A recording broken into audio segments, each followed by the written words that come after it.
There's a lot of mile-long racetracks, but only one can really claim to be the first with any merit. But this place is the first of more than just the subcategory of mile-long ovals. It's the oldest operating motor speedway in the world. It's held a major race at least once a season for 120 years, save for World War II, and tonight it holds its first outing for the Area Truck Series. What's not to love about a historic speedway, truck racing, and a 125-lap shootout to snag a win at the Milwaukee Mile? Hi everybody, Kyle Heyer, joined by Connor Horn at the Milwaukee Mile, the oldest motor speedway in the world, opened in 1903. And as we said in the intro, Connor, it's held a race once a year for almost 120 years, save for World War II. That is a long, long repertoire. It's a historic place, and tonight we'll see if we can get a historic race. We'll see if we get a historic race. 125 laps at the mile tonight. It's going to be a fun one. We haven't been here probably in over a year, probably since Indy Elite, I would think. And as far as a NASCAR series, probably even longer than that, 3 or 4 years ago, probably when ORO went here a long time ago. And I think either Adam Cabot or Zach Carr won that. I don't really know, but it's still a very unique track, one of the most unique you'll see on the area schedule this season. And like you said, is our first visit here. Here's a look at the standings coming into the night. 4 races down, a whole bunch to go. Jake Matheson, John Hall, Brad Slaughter, and Nathan Jump, all with wins to their name, locked in to the playoff picture. As we trudge along the season, keeping our eye on that cut line where the lines change from green to red. David Weishart just inside, Joshua Valiat just outside, Colin Fambro, Justin Anasogak, Greg Mitchell, Tom Bourne, who had such a great tail end of the season last year. There's so many drivers that still need to earn their way above that cut line before we head to the playoffs, and there's really not all that much time left until we get there. It might seem like it's far away, but it's not. Yeah, it's really only about 8 more races, including tonight. There's just so many off weeks of this area season that it's going to feel like it's going to take a while to get there. Once we get there, you're going to feel like you're already out of time very early. Guys like Mitchell Bourne, Alex Cummings, Cameron Hearn's way outside the top 20 right now. He needs something to go his way. Even guys like James Scioli, 13 above the cut line, Theory and Swan, they're nowhere near safe either. They got to get going and build that gap like Mason Kane and Jacob Bell has. How about Jacob Bell 6th in the grid? Yeah, that's a great start to the season for him. 125 laps here tonight, Connor.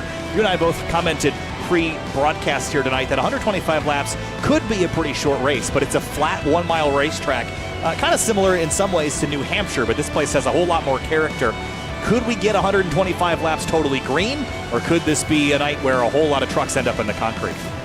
I'd be surprised. I'd be a little surprised if we saw a not full green race. I don't think we're going to have no yellows. That's going to be a little tough to do, but this type of track, it's kind of hard to beat and bang and cause a crash. You have all that room to be outside to really save it. A very flat track. As you look at the track temp, it's going to be a hot one, so that could that could come into play as well. But just a little harder to wreck here from what I've seen. I've never seen really a bad race at Milwaukee as far as yellows go, so I expect a fully green, mostly green race. I don't think it's going to be fully green, but you just never know. These guys are aggressive this season. Yeah, just about 2 o'clock was when practice will end. Of course, we're going to shift along just a little ways here into qualifying. You see the track temp drop to about 100, well, now about 115 degrees. The wind shuffling around out of the west, breezy up to about 12 miles an hour, down to about 7, though, and it's been a bit all over the place. But at such slow speeds, all mechanical grip is what you're focused on tonight as we head into qualifying for the Area Truck Series. 38 trucks on tap for tonight, Connor. That's a pretty sizable field at such an old racetrack, not only just historically, but here in iRacing. This is one of the older tracks. You can see it, and it's not incredibly popular, but it does have a challenge that I think a lot of drivers look forward to. This is not a place that everyone's got a very extensive notebook on. This is a place that's still relatively new to a lot of drivers, and they're going to learn a lot tonight. Yeah, this is honestly probably the biggest field I've ever seen on iRacing at Milwaukee Mile. Even our ORO race years back did not have that many drivers. As looks like James Shanwell fired into turn 1 a little high. It's funny because in real life, nowadays that groove has moved up almost to the middle outside of that grip strip on the bottom. You really don't want to be on the bottom anymore, as Michael Carhan weaving back and forth, getting those tires warmed up. Only 1 lap tonight, so you got to have them warmed up away. Not different from what we saw Monday night, but we'll see at Dover Thursday night as well. But yeah, this track, it's bottom lane only still for the most part, and this is going to be a track where your right front tire is going to look the absolute worst. But for qualifying, you're going to fire hard into turn number 1, maybe a little more brake bias rearward just to get the thing to rotate on this flat surface. Don't hit the curb, that'll bounce you too far out and might hurt your lap. What Carhan did there was a very solid line. Yeah, those are really effectively rumble strips down there. They don't have as much grip, but it's painted yellow. It's not like a concrete or just a raw asphalt, so you're going to lose grip on that surface. There is maybe something to be gained there late in the race if you need to get a bit more rotation. You can get the left sides down or below that and use it to kind of hook the car around. But that's a pretty finicky part of the racetrack to play with there. Curhan, for now, jumps up to third on the board at a 30.107. We saw just under 30 seconds at like the 29.9s in practice as the fastest times of the day. Here's Nathan Jump leaving turn 4. And another thing we're hearing, heard from Curhan, heard from Nathan Jump, shifting in turn number 4, which I think that will be something you could do for the short run. Nathan Jump goes 4th on the board. I just don't think that's going to be sustainable for the long run. It's just really going to kick out. That right front's going to wear, but you're not going to get off the corner very solidly, so I think we're going to see a lot of drivers not shifting long run, but you might see it the first 5 laps of a run as Justin Munsell starts his first lap. Out of California, throttles up here and kind of shooting for the middle of the exit here. Again, every mile racetrack that is on a NASCAR schedule or has been on a NASCAR schedule is pretty different. You know, we were at Dover last night. That's a 1 mile concrete track. We have New Hampshire that's been on the schedule in the past, and the Milwaukee Mile. They're all so different. Maybe this is perhaps the closest to New Hampshire, but as I said in the intro, it's got a lot more character than New Hampshire does. So, you know, they all might be a mile in length, but they're about as different as racetracks can get. Munsell goes 8th, average of just under 120 miles an hour. It's like if you multiplied Bristol by 2 and then took away the banking, pretty much. Then you kind of got Milwaukee Mile at that point. Also Phoenix, another mile track that's not the same at all. But yeah, New Hampshire's probably your best comparison, but you're not going to run New Hampshire and Milwaukee the same really at all. You kind of have 2 grooves at New Hampshire, at least a little bit. You at least have a little bit of an apron at New Hampshire that you might use a little bit. You don't have that here. You have grass and a curb, which is especially different as Weiland comes through turns 3 and 4. And another thing there from New Hampshire, all that room on exit, you were on the bottom, and you probably have 4 or 5 lanes to your outside. You could go probably 6 wide here, but those drivers on the outside are going to go very far backwards. Now, JT Poole just went to the top. Joshua Balliet had gone even quicker prior, but he just got pipped down to 30.004 to JT's 29.943. Eric Weiland seemed pretty slow. Was he aware that he only had 1 lap? We had 2 at Dover last night. That's a mile racetrack, Connor. Tonight, only 1. That looked like he was trying to get a run out of 4. You see that high entrance, low exit? Almost looked like he thought there might have been 2 laps. He just went 0.3 of a second off the pole time right now. I don't think he knew he only had 1 lap. Yeah, 1.3 seconds off the pole time. I think that was almost definitely the case. Yeah. And just see him smiling there. I think he maybe realized that he was off there just a touch. Tom Bourne up to 14th. Shane Therian down the back straightaway in the 38. Therian trying to kind of get a better position in his season. He actually went 14th to 7th in points 2 weeks ago at Atlanta after a good run there. One of the highest in points without a win, looking for another win. Been a little while since he's gone to victory lane. He goes 10th on the board, 30.193, which is about a 10.5 off of JT Poole's time. Right now, top 5's Poole, Balliet, Lance's winner, Brad Slaughter. Sam Fontaine's in 4th. Great qualifying run for him. And obviously Michael Curhan. 33.36 for Bronson Stafford. And Justin Endesogak works his way through turns 1 and 2 right now. Also 1 and 2 and 3 and 4, pretty different corners. They look very similar on a track map, Connor, but it's not an oblong-shaped track like Darlington, but it does have pretty different ends as far as... This is not a very, how do I want to say it, geometrically perfect oval. This racetrack was originally a horse track. It was originally dirt, and it got paved, and it hasn't effectively changed in 120 years. It got its pavement in the 1950s, but the corner radius changes a couple times. You can even see there, just at that shot, follow the curb and how sharp it comes to a point there in the center of the screen. It's a pretty interesting shaped racetrack, and that means that you can't just run the geometrically perfect line. It's not a geometry problem. This is a racer's racetrack. You have to figure it out, and of course, as the rubber gets laid down throughout the night, it's going to change. Yeah, turns 3 and 4, you can probably run just next to the curb through 3 and 4 the entire time to get your best corner possible. But turns 1 and 2 is Senesac a little bit higher off that curb, getting a better exit on the bottom.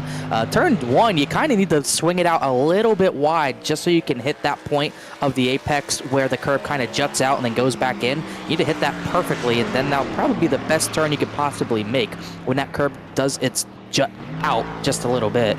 If you can hit that correctly, you're going to be in a good spot for qualifying and just for race trim in general. As Mason Kane is coming out of turn number 4. He did not start his lap. This is what Weiland wanted to do the lap before. 2nd in the points. It's been a great start so far for Mason Kane. 3/1000ths of a second away from a victory 2 weeks ago. Yeah, he was so close, and he was actually in pretty good spirits, all things considered, after coming up just shy on his first win. And Kane rockets down the back straightaway now. One of the other things tonight, if we go green for a long time, this has one of the easier pit roads to access. It doesn't have a lot of pit stalls. That was actually a topic of discussion before the broadcast started, was if we'd have to open up a different session just for qualifying, but Mason's going to pop out there just for a moment. That could hurt him, actually, but we'll see if it records time. It does. 30.088 puts him 5th. That's a nice lap. A really solid lap. Few drivers still on track. Ben Pierce, he's on his lap through turn number 3 and 4, actually on that curb a little bit more. You can see how much these drivers are fighting off the corners, even on fresh tires. That thing's still going to slide out with no banking to catch it. He goes 30.452, 22nd on the board. I thought I saw Kyle Sieg starting his lap. He's into turn number 3. He's a little up the track off that grip strip down there, but will help him off of turn 4. See where he comes out. I thought he would be one of the drivers who actually ran at Milwaukee Mile. I don't think he's actually ran a race here in real life. Did not run a truck race here. He goes 18th on the board. Yeah, 33.36 for the number 39 at Kyle Sieg.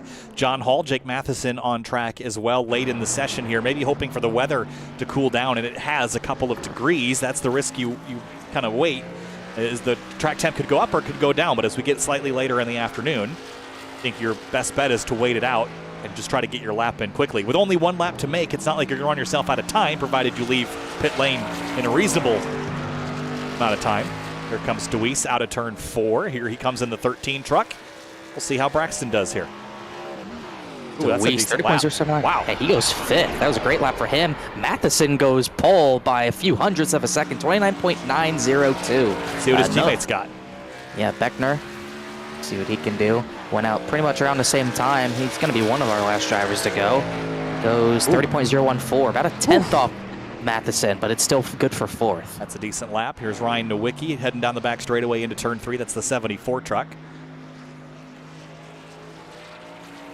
Dwayne Culberson is on track, but he has used up his opportunities. Donald Ray, Donald Ray and Adam Capps and Casey Lakatos have not made qualifying attempts, and they will not get time to. Nowicki, 31.361, goes 33rd quick. Only 1.5 seconds between 1st and 33rd. That's wild.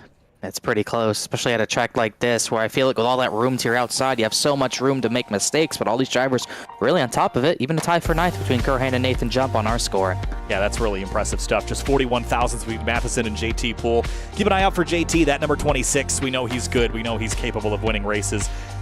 Only Toyota in the top 10 is that of Brad Slaughter Jr., already locked into the playoffs. Look down the rest of the order. Lots of bow ties and blue ovals in the top 10 and 20. And here's where all the Toyotas ended up, mostly 21st to 26th, and on down to the tail end of the field. As qualifying is completed, we'll head to our 125-lap race here in just a moment's time. That's when things ratchet and ramp up. 125 laps in Milwaukee Mile. Connor, this could go one of two ways. Could go green from flag to flag, or we could have a whole bunch of yellows along the way. It really just depends how this first dive into turn number 1 is going to be, like how aggressive everyone's going to be trying to get to the bottom and trying to get positions on this initial start. That's really going to set the tone for how this race is going to go as we look over the Milwaukee Mile. Also see that road course in here. Don't know the last time that was used, but not today. I didn't even know it had a road course, to be honest. Yeah.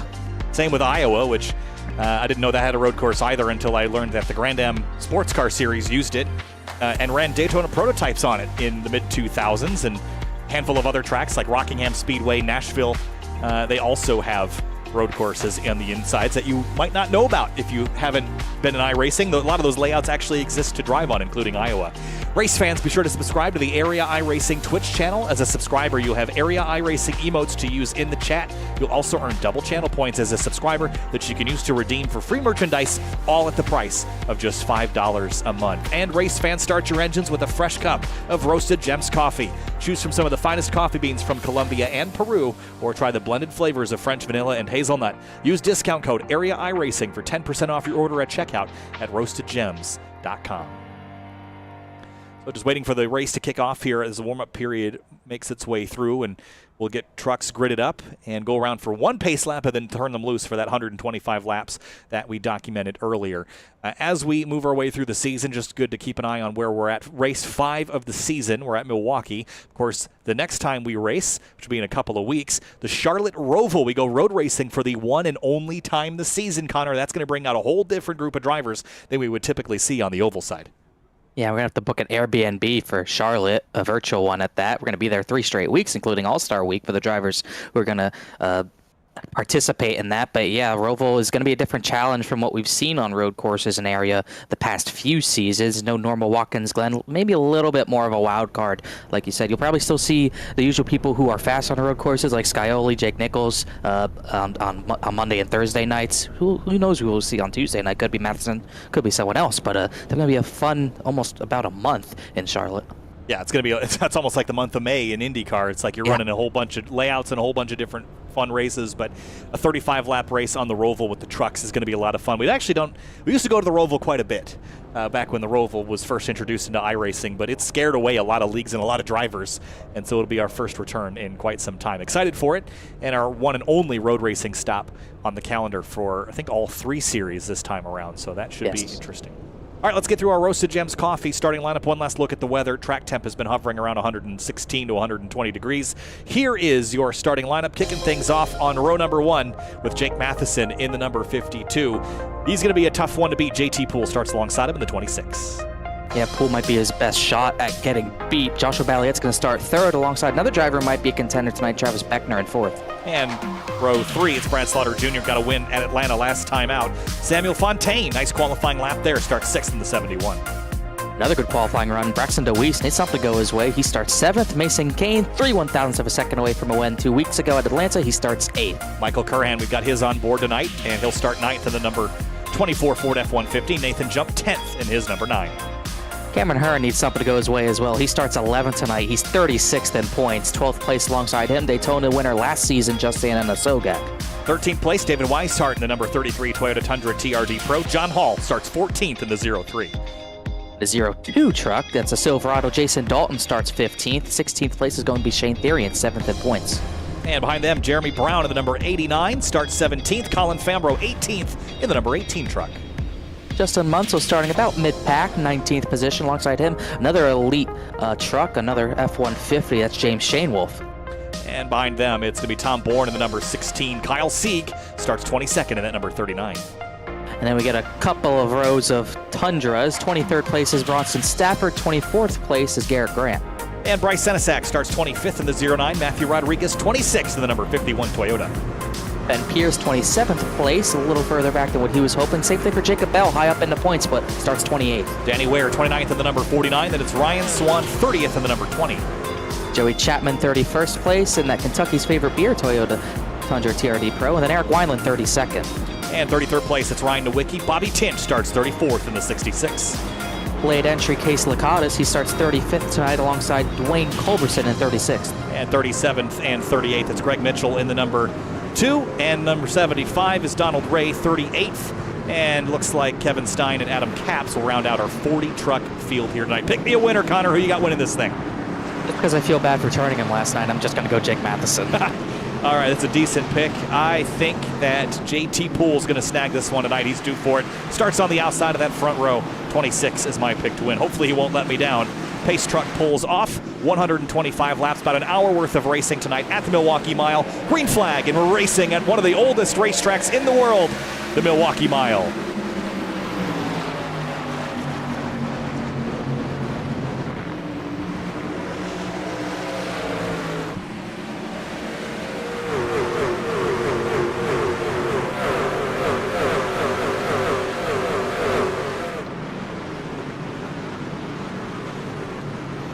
Pretty tidy opening laps so far. Matheson leads. A little side-by-side back there with Joshua Balliette in that 07. Really impressive qualifying run by Balliette. That's that blue and purple elite truck running 3rd right now. Gets ahead of Beckner in the 28. Then Brad Slaughter Jr., DeWeese, Sam Fontaine. Those 2 trucks also had a decent start to the night in qualifying.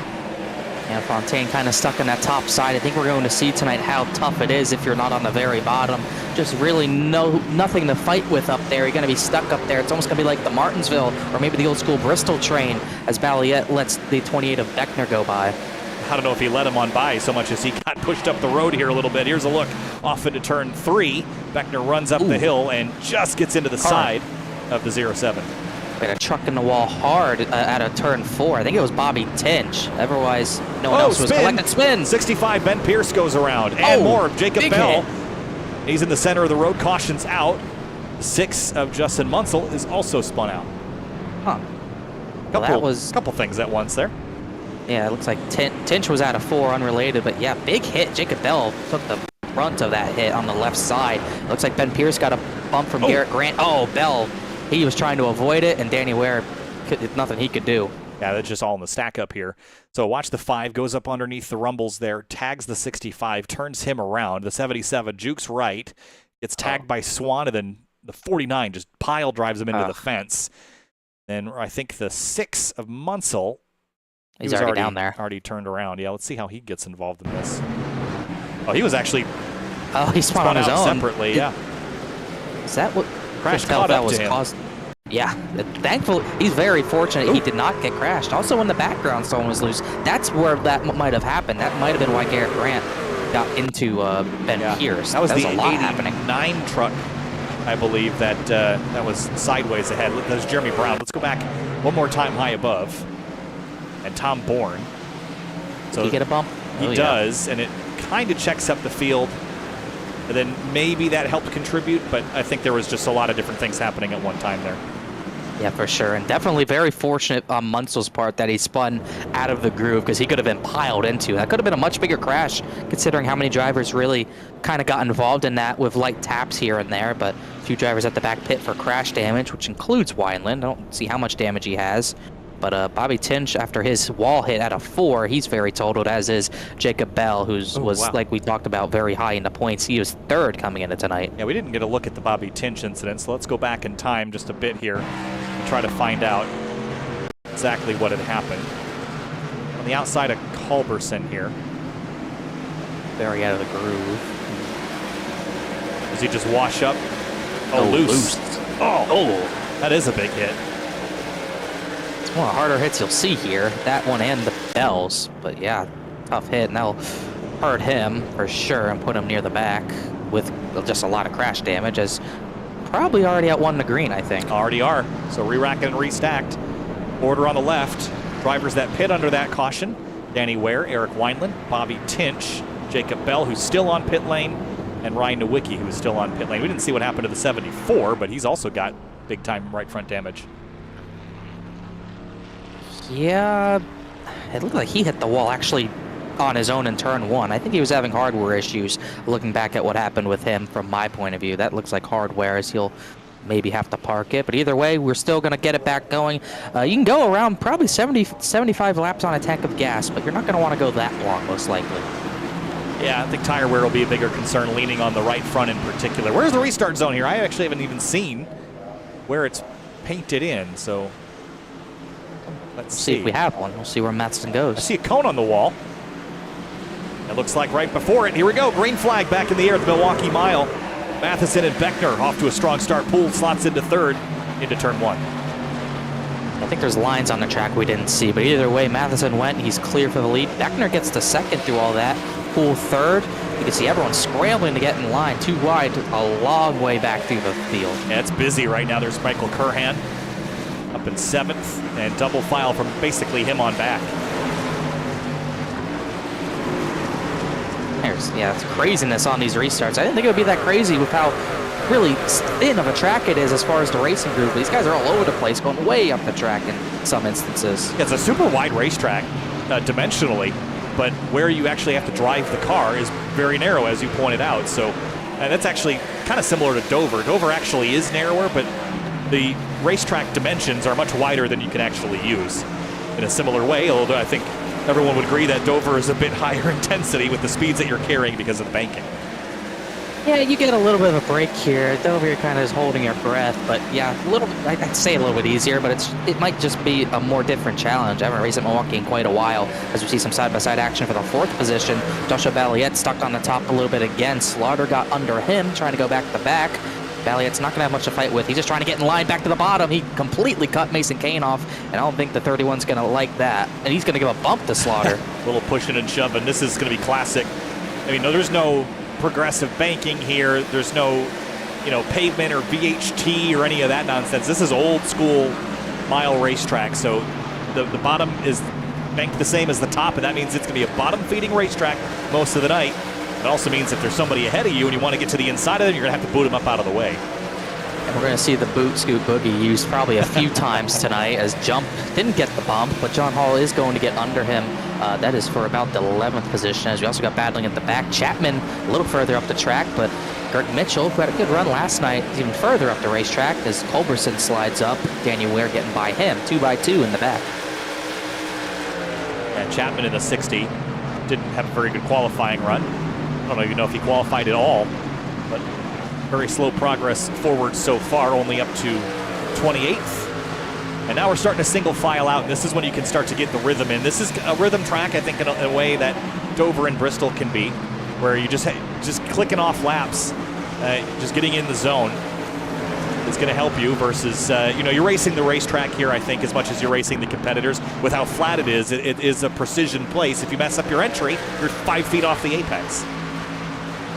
Yeah, much easier to miss your entry here than the exit. There's really only one exit you could possibly make. But yeah, that battle was our first side-by-side battle. We're back side-by-side for about 15th. Jason Dalton, Kyle Sieg, a little further back from this, right there, side-by-side. Also Fambro, Tom Bourne, Shane Therian.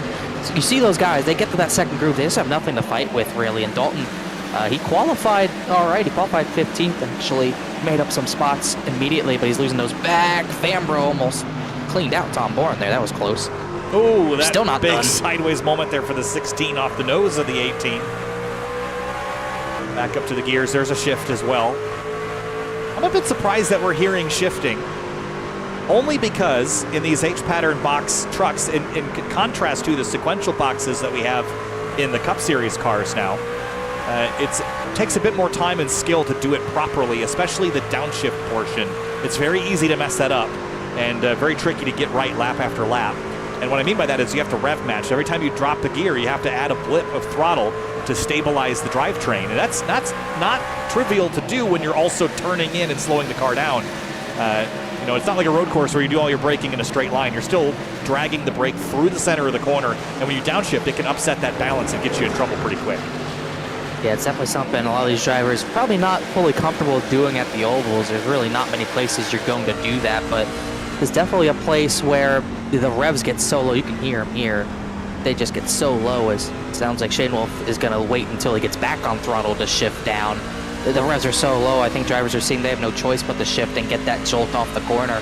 I don't know how long we're going to see that with these tires where the exit of the corners in third gear are going to get very, very squirrely. So we'll see how long this lasts. To be honest, it's already lasted a little bit longer than what I thought it would. They're dropping down to almost 4,000 RPM, which these engines are obviously torquey V8s, but down below 4,000, they start to run out of that, that high-end, that torque that they produce.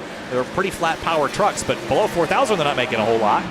So yeah, downshifting might be the strategy because you're lacking cornering speed. We're down under 90 miles an hour. Travis Beckner has arrived on scene for the lead. It was a little more than I thought it would be. I don't think he really meant to get into him, but he's been staying with Matheson this entire run as those top three have gotten away. Matheson and Beckner and JT Poole is kind of lingering back there. But other than that, still somewhat stacked up. We're getting to that point where it's a little bit more spread out, but this battle for the lead has been hot the entire time. It's just, does Beckner want to get this spot as they come up on the very slow Jacob Bell? Is Matheson willing to give up the track position at a track like this? No, I wouldn't be. I think you have to fight Simple this. answer. I mean, there's places that I wouldn't mind giving it up, but this racetrack with how single groove it is going to be on the bottom, I want track position. I'm not going to give this up easy, but Travis is knocking on the door. What you don't want to do is get yourself turned around, so if it's a fight, you're better off fighting later because you're going to get crashed in the short term. Maybe you do give it up, but I think Beckner will have some more discretion here. I feel like it's a reference to something, but regardless. Well, I also wanted to note that you can see the cars turn in before they're on the brakes. Yeah. Right? The corner is super wide, and you're not carrying that much. You're carrying a lot of speed into the corner because it's so wide. Caution. And Garrett Grant's turned around. Hold that thought. Second yellow of the night, and this time for the 5. Looked like him and it might have been Bronson Stafford here. Oh, yeah. Oh, yeah. Stafford just kind of center punched him and ended up catching Stafford back in that mix, sends the 49 up into the outside wall. Well, we might see tires taken here, depending on how hard the fall-off is. Grant goes to protect that bottom line, and I don't think Bronson Stafford appreciated that early on, I suppose. Yeah, it's either that or he just mistimed it. No brake lights on these trucks, but that was a pretty big boot there. I don't even, it's hard to tell if it was intentional or not. What is intentional is the trip down to pit lane, and it's going to be a busy one. Yeah, busy one. This is a very tight pit lane as well. There's really no room for error. But if it seems like it, there's really not, because of how tight of an entry it is, as everyone's going to take 4 tires, I assume, here, as no one's going to stay out. Curhan absolutely missed his box by a mile. I don't think he saw it. No, he just drove right through it and had to reverse. See the I think Stafford missed his. He's just going to drive on through. They're little pit boxes as well. Ooh, squeeze on the exit. Got him. And Beckner did snag the lead away from Jake Matheson there. That was tight. That's one of the best races on pit road we've ever seen. You could see how hard both of them throttled up, because they're not even really in their boxes. As like how hard he throttled in, got very sideways. Because you try to get that 10-mile-an-hour over buffer, you can get over the speed limit for a split second. You have to hit the brakes right away. Beckner did it to perfection. I think that #1 pit stall actually hurt Jake Matheson. Yeah, so it looks like Beckner will take the lead away there, and for Curhan, and see Stafford coming back down pit lane. I think one of the things to consider are the boxes small, and they might be. I haven't really gotten a great look. They're not really even. As you could look at them, let's see where that's 4 stops. The boxes aren't right. It's very weird. Yeah, well, they're definitely not corresponding with the painted lines. No. Which is not assisting. Yeah, that was a tough one. Yeah, that's going to make it really difficult for drivers to spot. And I made the point earlier that pit lane starts. I mean, look at where the pit lane starts. It's a quarter way down the front straightaway, and it ends where you'd expect on the end of the front stretch. And think about where New Hampshire's pit lane starts, pretty much right out of turn 4, and they're the same size racetrack. So your pit lane is much more condensed here. This is an older style track. They weren't planning for the massive vehicles we have today. So it's just a very different place, and it comes with the quirks of being a track that's been in operation since 1903. Yeah, like you said, it's just one of those quirks that everyone's going to have to deal with. It just definitely looked like it. I think it caught everyone by surprise, but I think Curhan just completely lost focus of where he was. I don't think he never really had a grasp for where he was going to pit, and that definitely cost him big time. And it's going to be a track position race. We knew that coming in, but that's going to make it even more tough. He pit from about 7th place. That's going to put him back in 16th on this restart. Keep an eye on JT Poole. He's going to restart 3rd, right behind Matheson. But Beckner chooses the outside, so maybe just a little bit of cooperation here to allow the 28 to get into line here and keep the 52 up in the top front runners. Yeah, they also have Mason Kane restarting 5th as well. Actually, no, that's wrong. He's restarting 6th. Yes. It's a little different on the sheep. So nothing really they can do to help Mason Kane out. Just trying to make sure Slaughter really doesn't get in between this trio they have going right now.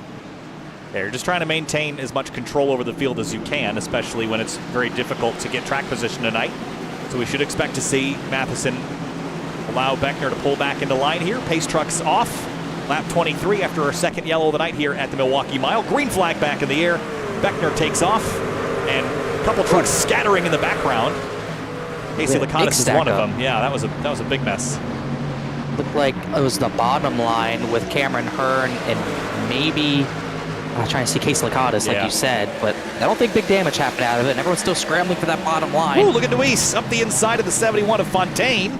Tried to go for it. We're 3 wide in the background. Curhan's way up top. That's not going to be working out, I would think. He tried it. I think he just tried to avoid Therian's rear bumper, which he did, but he's going to lose some more spots out of that as Beckner's cleared for the race lead. That was a pretty aggressive entry into 3. Everybody scattering on the backstretch. One of the things I like about these mile racetracks, especially the flat tracks, is the delta between the straightaway speed and the cornering speed. Off into the corners, we're almost at 150 miles an hour. You're under 90 through the center of the corner, so a lot of slowing down, a lot of opportunity for passing. Oh, spin, Colin Fambro. We got a pile up in turn number 3 and 4. 89's around as well. Culberson's around as well, and Danny Ware has come to a stop.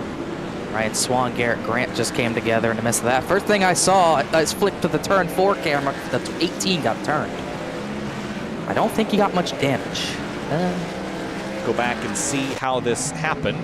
There's the 18. Here's the 20. And we'll stack up right there. Turns Fambro, and then just stacks everybody up behind. Seems weird because there's so much room to the top, but it's just you don't really want to go up there because we saw what happened to Jacob Bell. He got turned to the outside wall. But yeah, you can see almost like Fambro tried to get down in front of Curran, then Curran got held up, and then Swan just got kind of a little bit ran out of room there. And then here comes everyone else. Senesac, Munsell in there as well. Gosh, that's a helpless feeling if you're a driver like Senesac. Not really much you can do. Right on board with the 09 mid-corner here and see what he sees. Not much. Bam. Oh, yeah. Everyone just stopped. We're looking off of the right shoulder, effectively, so we could see more than he could. Big hits there, too, to his front end. Might not hurt him too much here, but who knows what the grill's going to be heating up to. That's the benefit of these slower tracks that rely more on mechanical grip. I don't think the damage will be much of a concern. And we've seen that with the new damage model as well, that mostly bodywork damage is trivial if you've got the time to repair it. And it seems like we're on track for that tonight with a couple of yellows so far. We don't think we'll see hit stops. Jacob Bell gets a free pass here. He's still repairing that big damage from caution number 1. At least back on the lucky dog, at least back on the lead lap to do so. As everyone else getting more crash damage repaired comes out of pit road. Well, we're 27 laps into 125 laps here at the Milwaukee Mile. Race fans, head over to simwrapmarket.com for custom iRacing paint scheme templates that are simple and easy to use. It helps you stay more focused on the racetrack. simwrapmarket.com. Got all sorts of things, paint schemes, livery files, base templates, as well as things like carbon fiber maps, which I think are really neat. They've got like forged carbon weaves of different sizes and angles, and then of course some base maps to design your paint schemes off of. Really neat service. Check out simwrapmarket.com.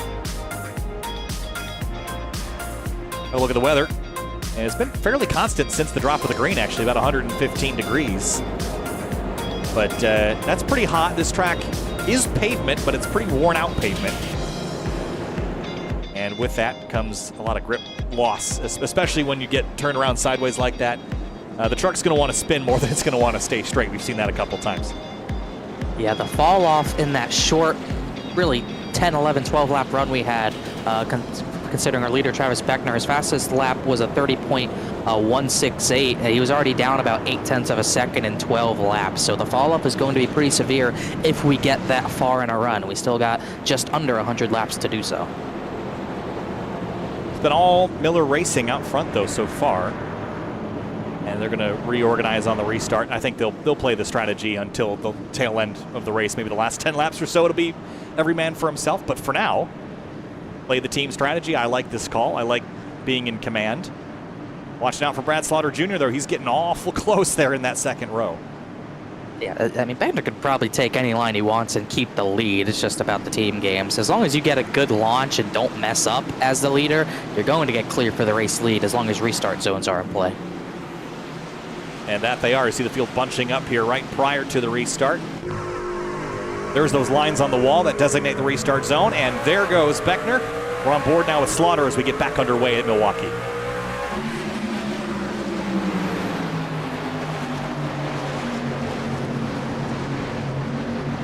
3 abreast back there, the 51 of Matthew Rodriguez on the outside.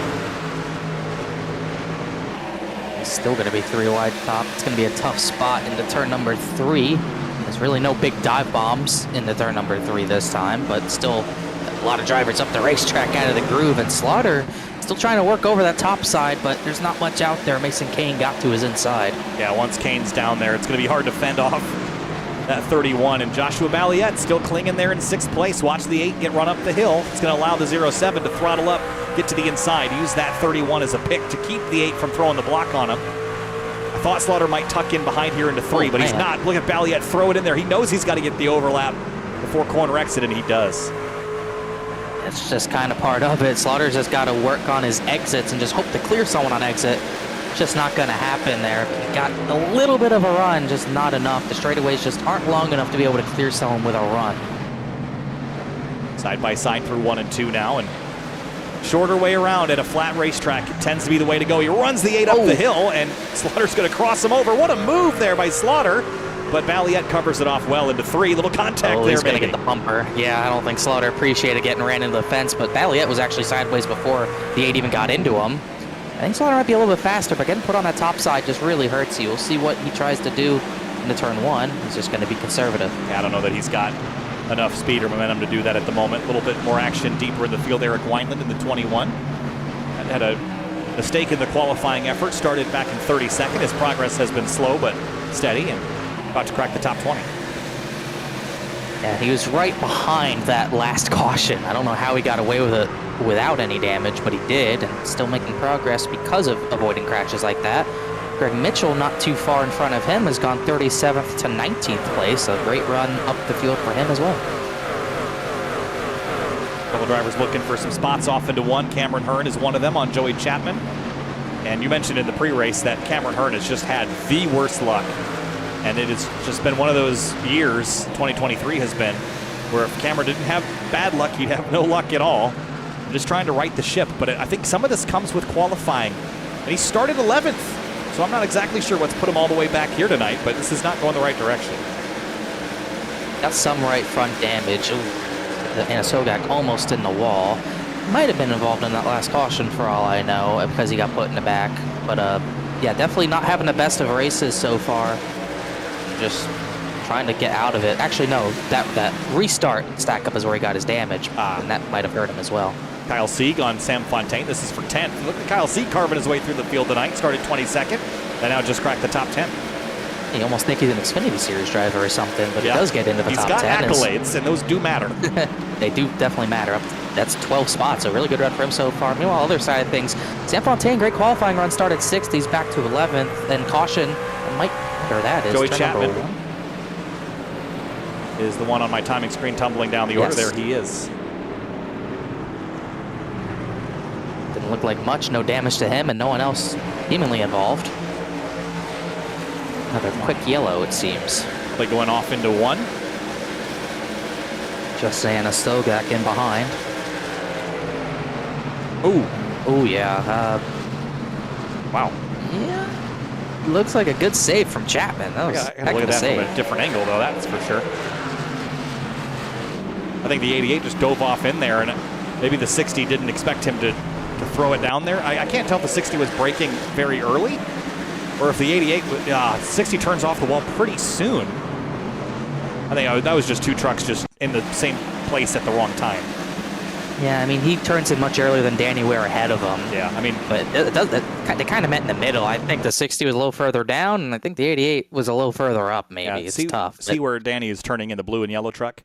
He just started his turn in, and so did Joey, and they're about maybe 5 or 6 truck lengths apart, and that maybe caught the 88 off guard there. Yeah. But it is, again, if you want to get technical, it's the passing driver's responsibility, but the lead driver has to be predictable, yada, yada, yada.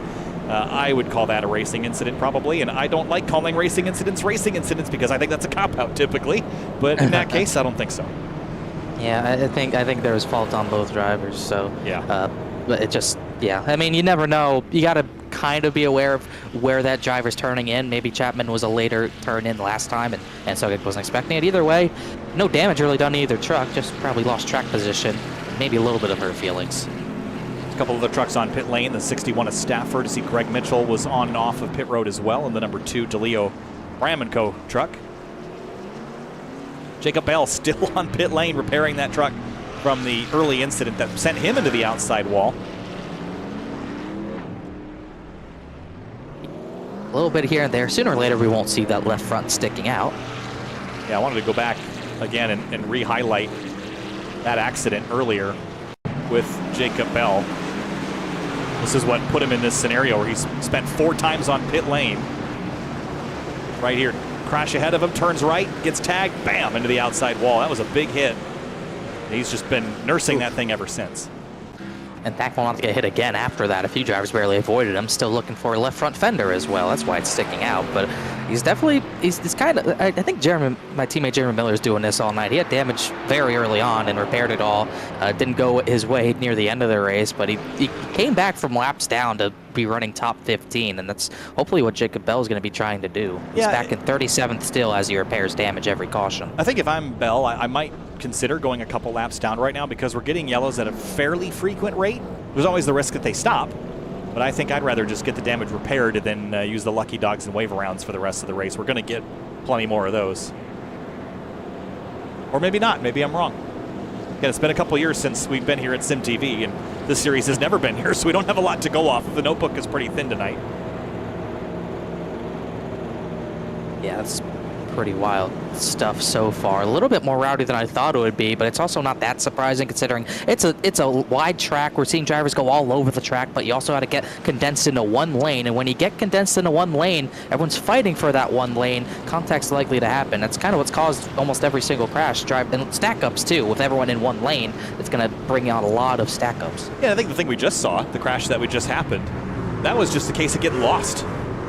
This track is so wide and the racing line is so narrow that when you're anywhere on a straightaway, there's a million different ways to get to the racing line, and it's really easy just to get lost on the track. Where's your turn-in point? There's not a lot to go off of here.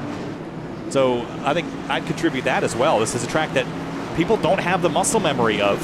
It looks simple on paper. I guarantee you it is not to figure out to drive. This is a tricky, challenging racetrack. It's not surprising we've got yellows. But we're going to get back to green here, lap 40 of 125, about a third of the way through. Green flag, Beckner's off and away. Beckner and Matheson clear, and it's a fight between Poole and Kane to see who gets that third spot. They're going to go side by side now as Balliet. We'll see if he can get a run on both of them. But it looks like Poole's going to clear out of turn 2. Yeah, JT slots back into third place, and here comes the dramas behind. Here's Kyle Sieg looking up the inside of Weishart. Weishart slams the door shut. Oh, spin, big crash, huge hit. Eric Wineland slammed a tire barrier on the entry to turn 3. Cameron Hearn, Ryan Swan, Matthew Rodriguez, and plenty more piled up. It's a parking lot in turn 3, and it started, I thought, with Wineland into a tire barrier that juts out in entry to 3, and he's done. On the entry to 3, where I guess I'd have to get a look at this again to see. Just when you think race car drivers have hit every angle possible. Ooh, yeah. Watch this. Oh, he lags out, but you could see what he hit. Holy cow, that was a big wreck. Yeah. Yeah. Look at all those cars. Look at those trucks. It's like 10 trucks. That is the worst possible angle to hit right here. iRacing censored it. Yeah, I mean that's ugly. Lakatis, Greg Mitchell. Oh, Lakatis got a big piece of that as well. The Ford truck Hearn. of Cameron Hearn, I tell you. Oh no, Jacob Bell too. He might have gotten damage. That is one. You will never see a bigger crash here, I don't think. Look at this. And this is like relatively slow speed. There's nowhere to go. I can't believe someone actually hit that tire barrier. Lakatis, yeah, big damage. He's likely done. So much lag in that as well, just cars merging through each other and things. But that was crazy. Lakatis, I thought his engine blew, but looks like he might have gotten away scot-free. So has Jacob Bell. But look, I've never seen I don't think you'll ever see a scene like that. There were 10 trucks parked in turn 3. Look at all the trucks in pit lane. It's a junkyard down there. Gosh. This is not what I expected. That was crazy. We didn't really get a much better look. We could probably look again at what started that, but once again, that was just fighting for that bottom lane. Once again, just everyone goes for one lane and ends up causing stuff like this. Yeah, I think Wineland's going to move left right here. He's going to juke left and was slowing down the 51. I don't think the 51 really did much wrong there. Like Rodriguez was just going straight, you know? It was a late. Look at Wineland here. He turns a little left here, but he doesn't fully commit. Then he tries to do it last second. I don't think Rodriguez can do much there. Yeah, he was just driving straight. And it wasn't like we had gotten to the braking zone yet where he was making a lunge. I just think that he was kind of caught out there by this last juke. Right there. Yeah. there's not much he can do there. But just what are the odds he hit that tire bundle? Oh, God. And then it just flings you back into traffic. Swan, Pierce. Gosh, look at that mess. Milwaukee. I know. That might be... As we've seen big wrecks this season. That's one of the most odd big wrecks we've seen. Watch this 51. Oh, man. Ugly. Ugly, ugly, ugly. Very. Wow. That's going to take out a bunch of decent trucks, And, too. They did get the EOL to Matthew Rodriguez on that. Really? Okay. Well, Yes, they did. so I'm not in race control. I don't want those decisions. I certainly don't either. So, yeah, I mean, it's. I would probably disagree with that, just from a fundamental standpoint of I think that the 21 changed lanes in front of him, and I don't think that he was trying to make a pass there. I just think he just got caught out. But maybe they're just contemplating or just making it clear that they want everyone to leave each other a bit more space, and that could be why. So, either way, racking up, stacking them up. Let's go again. And the leaders, Beckner and Matheson, are just clicking away laps led right now. They're loving this because they're not having to fight, wear tires out. They're just cruising along, picking up laps led, and they still have control over the restart zone entirely. They have control of the first two rows, actually. Slaughter, Balliet are kind of along for the ride unless they can rough them up there and get involved. But really, if you're not on the front row, they're going to be able to control this race. If you're third, they'll just pick the other lane. Pace truck rolls up out of turn 4 and back into the restart zone again. Here's the zone. And nice jump. Look at JT Poole, the jump he got that time. He'll sit on it, though. We got 3 wide in the back.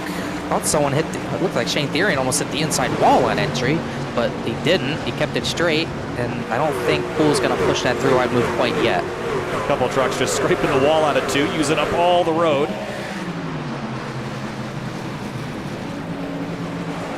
And the backstretch into 3 has kind of been our calamity corner so far. That time we got through it.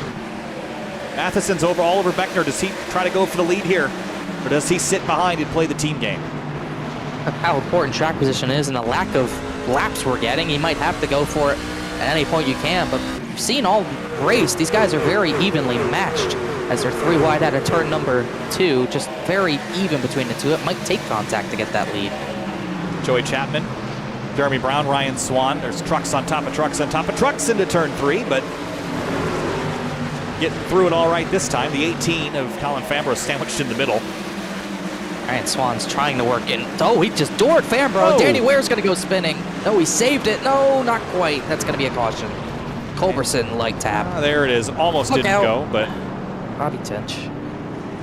almost didn't have a yellow there. Wonder. I got to go back a little further to catch the beginning of this, but Yeah. these two were sparring earlier because of their contact. 20 bounces into the 18. Yeah, that's... Not sure what the point of that was. If anything, the 18 should be mad at the 20, not the other way around. No, I think he will be. I'm just saying 49. Yeah, but 49 is going to be mad at both of them. Oh, of course. But going back to the earlier wreck, if we go back further, this was. Yeah, I'm not sure what. I mean, I don't want to call out intentional crashing, but I don't see why Ryan Swan would turn left out of turn number 4 like that. Any other reason? Just like it's very, very, very confusing for sure. Huh. Well. Or anywhere. Well, we said earlier it was going to be kind of old school, right? This is old school trucks, rough and tumble, right? Get your elbows out. But there's a long way to go in this race. We're not even to halfway. All we're missing is Matt Crafton has got pit stops, surprisingly. Looks like this might be a play just to make it on fuel, because we said the window is about 70, 75 laps. With all these yellows, he might be able to make it with no more fuel stops. John Hall, Brad Slaughter, David Weishart, and a few more. I don't hate this. You know, I don't want to be. The problem is that when you see races like this, Connor, with a lot of yellows, there tends to be a point when all of a sudden they stop and you just go green for 50 laps. The only maybe positive of this is that those guys up front who did not just pit, if that green flag stretch starts now, those drivers might not be able to make it to the end, and if it somehow did go to the end, those guys are in a catbird seat. Yeah, I mean, The trouble is when you have a bunch of yellows like this, at what point, I mean, we might get a yellow in 5 laps, so then you could argue, or maybe 15 laps, so then you'd argue that staying out right now is the right call. Never really know. It just depends on how the cautions land and when the timing of them is. Because right now, maybe you're scratching your head at not pitting. But maybe that if you stay out, keep the track position, 15, 20 laps, come back in again. Now you pitted one less time and you still got your track position. Also just about using your tire sets. There's a lot of times where you will probably leave a tire set laying in the pits at the end of the race. I think I did that last night. You got 4 extra at your disposal, and that's for those guys the second usage of them. So maybe something to be said about wanting fresher rubber and the fuel to the end. If it goes 10 laps green, all those guys are going to stay out. Even if it goes 20 green, you'll likely see those guys stay out because we've seen how important track position is. It's definitely a play to try to get track position and get ahead of the pit stops. It's just a big risk with where these crashes have been happening is right around where Slaughter and all those guys are going to restart. Yeah, I think that's probably the bigger thing for me is you're pitting right into the trouble zone. So that'd be something I'd be concerned about. There's more to track position than just being up front. It's also just keeping yourself out of chaos.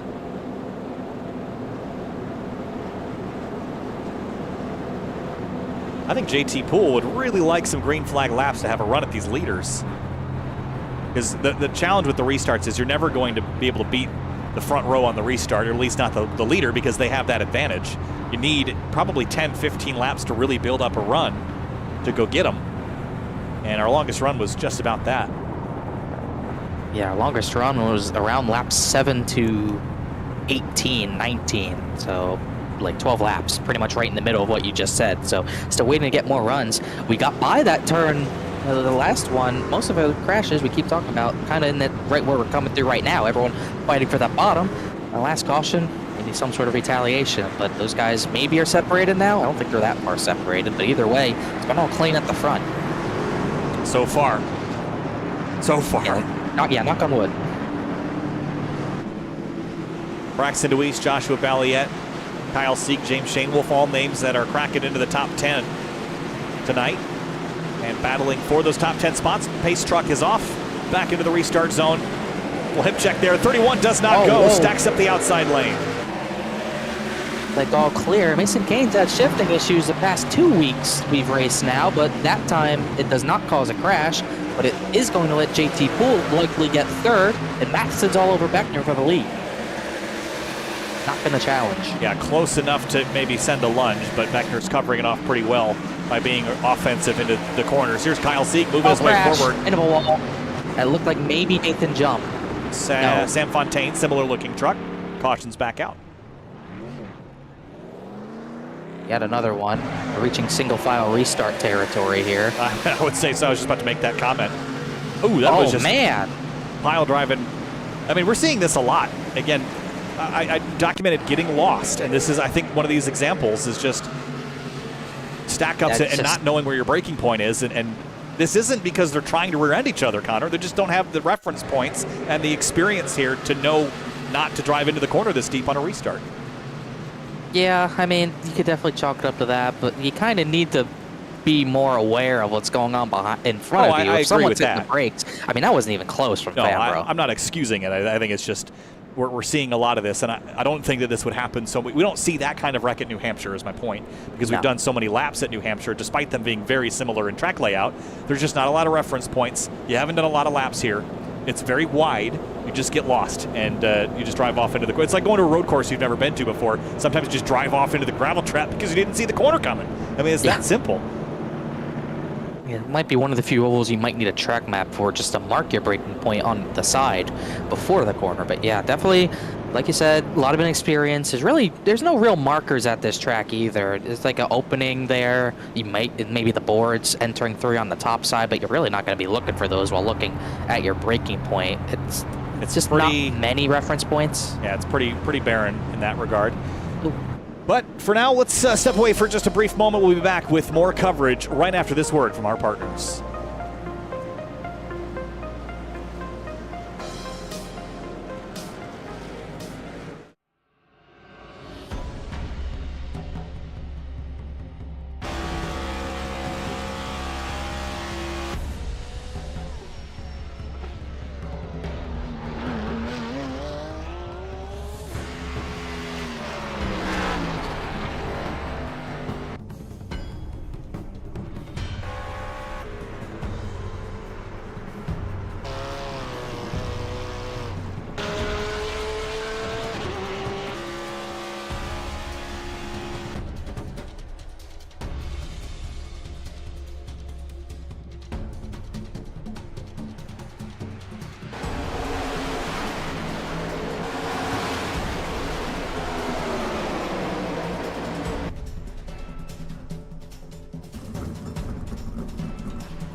One to green, back live here at the Milwaukee Mile. 7 cautions in 56 laps for the start of the Area Truck Series here at the Milwaukee Mile. Been dramatic so far, Connor, and I think a lot of these incidents, not intentional, but just learning the track, a place that Area's never been to before. Just struggling to build some momentum in this race. Just 2 leaders and 1 lead change. It was between these two, Jake Matheson and Travis Beckner. They've been in command the whole time. And the lead change was on pit road, which could end up being very key with how this race has played out so far. We're going to restart with around 70 laps to go, and we still have plenty of action to go as well. Plenty of racing left to go here at the Milwaukee Mile. Just getting through the restarts is the key here. Beckner and Mason Kane. Mason blinks out for a moment. Missed a shift on the last restart. Better restart this time. Kyle Sieg didn't get a very good launch in row 4 on the outside lane, but Beckner leads the way into turn 1. Beckner clears, the top 2 stay the same, and Kane and Poole will fight for that spot once again, and James Shanewolf has worked his way into the top 5 through all the strategy happening. He could challenge these two, but for now it's Poole getting back up the 3rd, and Mason Kane, he wasted no time getting to that bottom lane. Watch the check up there. Kyle Sieg on the outside trying to go somewhere. That's a hard pass to sell me. I'd rather be on the bottom. Certainly a bold choice to try it. Here we go, off into 1. This is where everyone starts changing lanes and diving down there. Kurhan still fighting back from an accident. Spin. Brad Slaughter. Ooh, that's interesting. Caution out. Talk about wanting to pit and get up the jump, but that can easily happen. And Brad Slaughter, last time out, our race winner from Atlanta. Was he helped? Yes. Oh, yeah. Joey Chapman. Just another kind of mental lapse. Chapman, maybe another case of being lost, was well up the racetrack. Tags the 8. Yeah, he just was not running the line that he needed to be running. I don't think you would intentionally run. Slaughter's running out here because he is entering high on the outside of the 88. But Joey, I think, is trying to run the bottom lane, just missed the turn-in point, and then just couldn't slow the car down without understeering into him. Lance Novana-Sogak, it's almost like he's still not sure of where to enter. We saw him enter early in turn number 1. That maybe partially caused that 1 caution, and then that time just seemed like a breaking point issue for the most part. So it looks like Chapman's still kind of struggling a little bit with trying to get down to the bottom and figure out where his breaking points and where his turn-in spot is. Yep, so that will spin out the 8. That will be an end-of-line penalty for the number 60 of Chapman. Kyle Sieg hits pit lane from 9th, kind of on his own. What about that, Connor? I mean, I think when the 8, the 33, and those guys pit, it made a little bit of sense because you kind of hit your pit window, you're at the edge of it. This is a little different. I don't know if it's the best call because it kind of puts you behind more than you would have been if you just pit with the leaders once that finally happens. Because Beckner and everyone who pit lap 19, they're still ways away from making it on fuel and will have to pit at some point. Sam Fontaine, Senesac, Pierce, and others also come on pit road. By the way, the 18 also being scored with Neoal. I think he already served that from the previous yellow flag. That was lap 53's caution. And looks like free pass to Bobby Tinch. Bobby Tinch in the 66. Now he is 6 laps down. Working his way back. He's the only truck 1 lap or more than 1 lap down right now. Everyone else is on the lead lap, 34th and up. Jacob Bell has been on pit lane 12 times tonight. Have you ever seen the video? Jordan Worth in the community? Yeah, I think it was last year's NIS at Martinsville. He pit every caution. And I think he's still got like a top 5 or something. This is kind of what this is feeling like. I was reminded of Kyle Busch, 2006 Watkins Glen recently. He had something go wrong, ended up 6 laps down, got a free pass, 6 consecutive cautions, ended up finishing 9th at Watkins Glen, of all places. Yeah. And here he comes, 13th time. Baker's dozen. And the left front is not getting better, but it's got to at some point with the way the new damage model's working. Like you said, Tinch is 6 down. Ryan Nowicki is actually still running in 36th. He's 15 laps down, so this keeps going. Maybe Nowicki will get some of those, but otherwise we're still, we got 36 drivers running. Cameron Hearn, Matthew Rodriguez, and Eric Wineland are the drivers out of this race. We'll take this opportunity for a moment. We'll let you know about rickshotsauce.com. Be sure to check out rickshotsauce.com for some of the best hot sauces made locally in South Florida. Try the Loxahatchee Classic, Golden Garlic, Palm Beach Pineapple, or South Beach Heat. Follow the Rick's Hot Sauce Rookie of the Year battle in the Area Cup Series and see which driver will take home the $100 prize as the highest finishing rookie in the point standings. Every time I read that ad, I always feel like I'm saying sauce. Hot sauce. Weird. Hot sauce? Hot sauce. How else do you say it? I don't know. How you say it. It just feels like a weird word when you say it like that. I mean, if you say it fast, sure. We don't even have our Rick's Hot Sauce guy in here, Scioli. Yeah. They're not make. We do have an Asogak, and I think Dwight Culberson. Yeah, Skyly running the college series at the Glen tonight? He did, but I thought it ended in time. He might just, maybe he doesn't know Milwaukee. Well, that wouldn't surprise me. Tired and knows he could qualify into the playoffs otherwise. Watkins Glen is very tough, but he doesn't have a win yet. I'm sure he can qualify with a win, but he did only enter 13 ahead. This will definitely put him closer to that cut line than he wants to be. Try it again. Lap on the bottom. 63. Yeah, they're changing up the strategy here a little bit.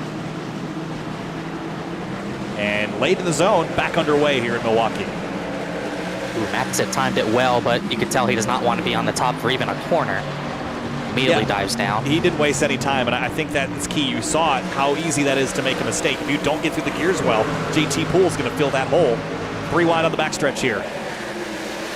Watch the lane changes. This is where the bad stuff could happen. Squeeze Banging there. doors. 5 into 61 getting together. Look at Weishart coming through on fresher tires than everyone around him right now. Trying to use them. Off into 1. Look at Stafford. Oh, He's wow. heading out to Illinois down there at the far end of the track. I think that was a case of Garrett Grant hitting the brakes earlier than he wanted to. He just had to take the very high line to avoid it. Here we go. Look out. The 0-2. Jason Dalton trying to get to the corner of the 61. That's how you beat people here, is you get to the corner. I mean, that's what we've seen, and sometimes it goes south on you. But that's how this race is going to be won and lost, is by getting to the corner before the braking zone.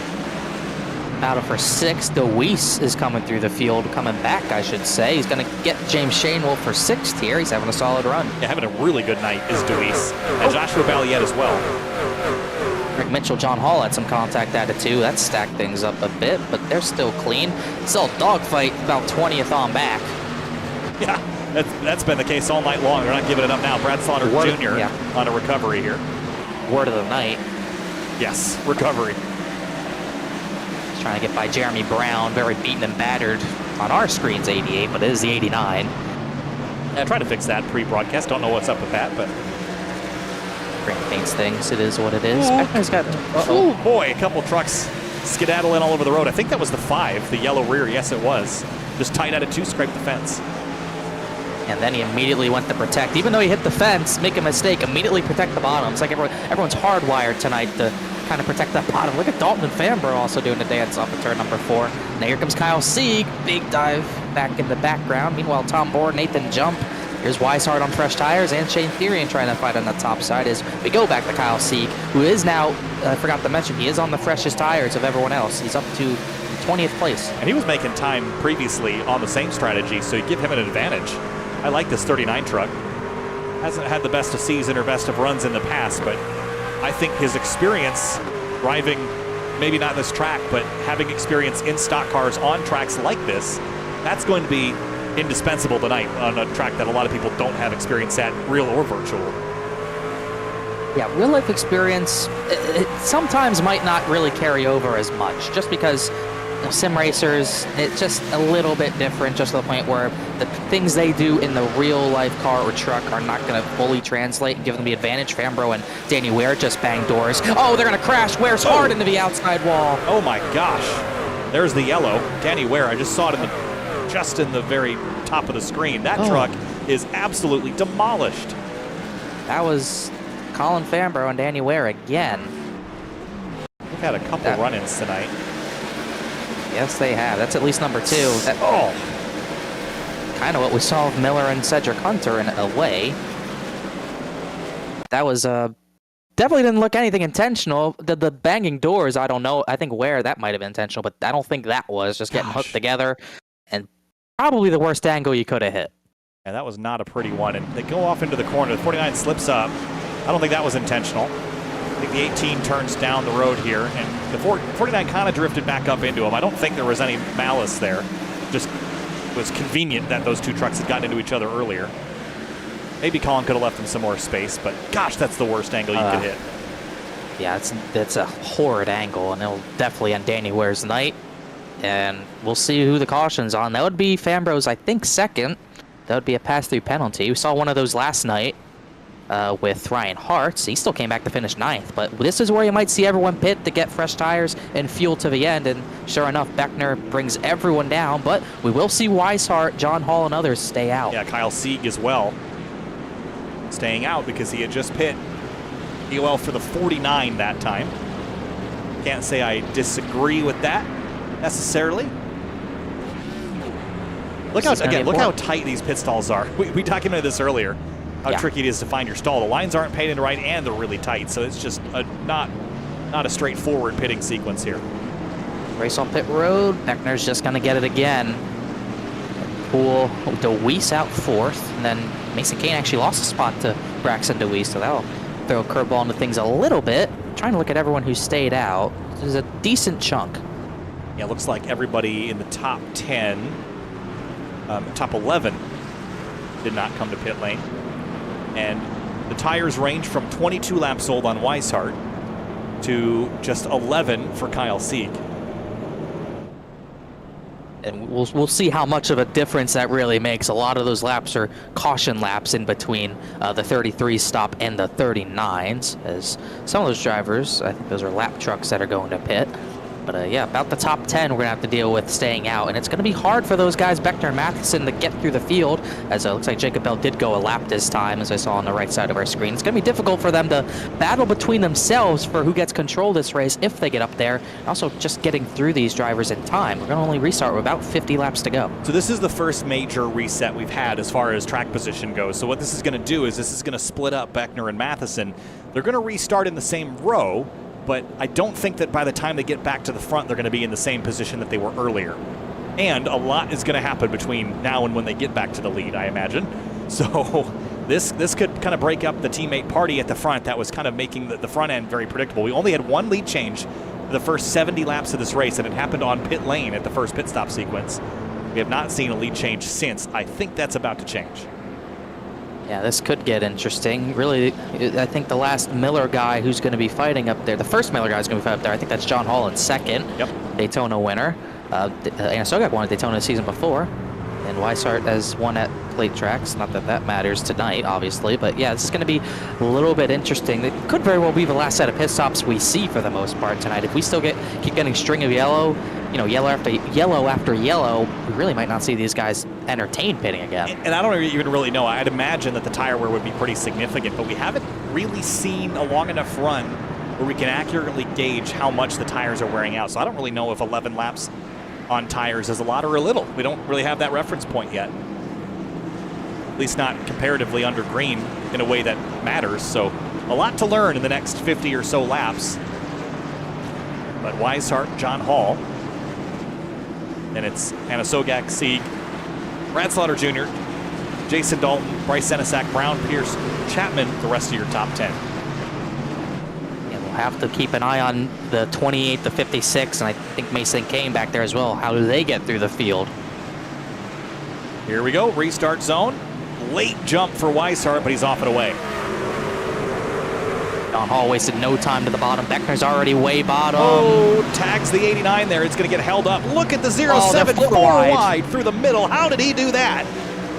That was insane. Oh, we got hitting. Big crash. Kane, Ben Pierce, DeWeese is in the wall. This is going to be another big crash.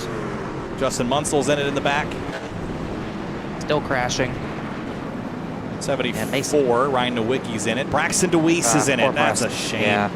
That is a shame. He had such a good run going. That was almost looked like he gave a bumper to someone there. There's a lot. Well, there was a lot of bumping going on first. All right, we're going to have to look at this one in slow-mo, I think, to catch all of it. It started with the 65. Look at the 07. This is wild. And props to Balliet for doing this without running into anybody either. Didn't touch anybody, but it does kind of stack up this groove. Yeah, we need to find where the stack up happened to let Balliet do that. So Deweese is already kind of crashing in the background, but the 65 and 31 get together. Chapman and Ben Pierce came together, almost like they squeezed whoever that was in the middle. I think it was Chapman. Tom Bourne took a big hit. Yeah, Pierce in the middle. Chapman on the outside. Munsell was the driver who Deweese put in the wall later. Yeah, that stack up must have started much earlier or something. Yeah, so there's two separate wrecks, effectively. And Ryan Nowicki just unsighted pow into the back of the 6. But the primary wreck was just up the road with the 65 and the 31 and the 60. So that stack up kind of starts mid-corner there. 65 and 60 just kind of getting together, and that's what triggers the stack up. That 65 took a big hit. It looks like maybe Matheson, I don't know what happened with Ben Pierce and Jake Matheson, maybe turn 1. Even before this, what we're seeing, it looks like maybe Pierce is just so slow that Matheson was leaning on him. Well, what didn't help was that they were 4 wide with the 07. But again, I don't want to put anything on the 07 because, yes, it was risky, but he didn't touch anybody here. Right through the middle, clean and tidy. No, it's not on Belly. I was just wondering what caused Pierce to be there. It looked like him and Joey Chapman got together in turn 1, and that's what kind of started the beginning of that crash. Yeah. There was a tail-ended piece to this as well that we'll show maybe one more shot of here. EOL on the 13. Oh, that's... I don't... Well, that was that second crash in the background. But to the 60 here. Wow, is that Shane Wolf that just carved his way through there? It might have been. Big hits for a number of drivers there as well. What happens with Deweese here? It's in a Matheson. Deweese there.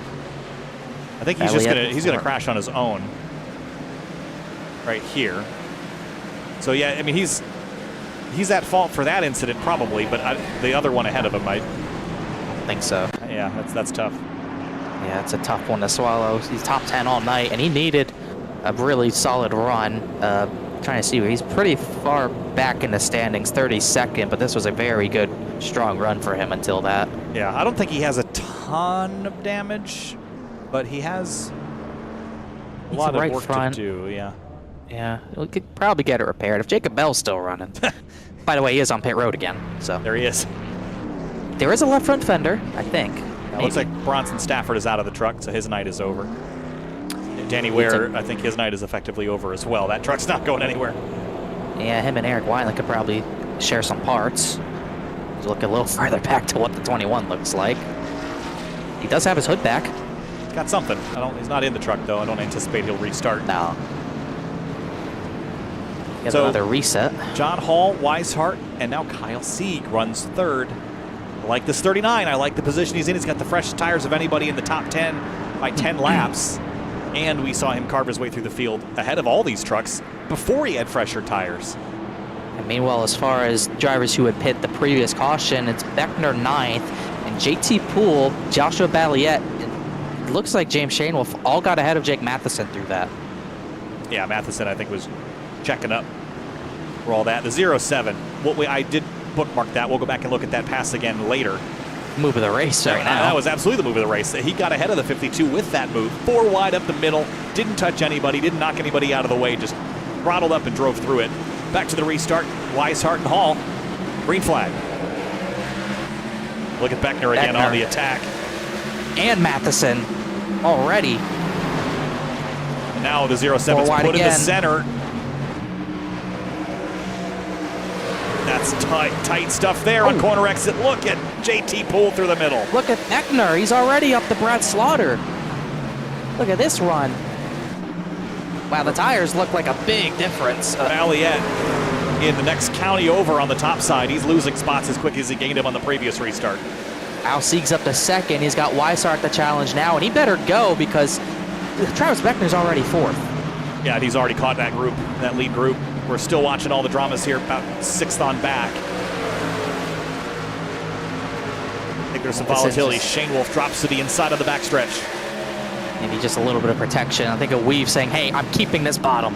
And he does. Balliet once again up the track. All that progress from the 4-wide move kind of lost it all here as Matheson still just trying to get by all these guys. He does get by JT Poole, but he's got to get back up to Beckner as he gets by John Hall.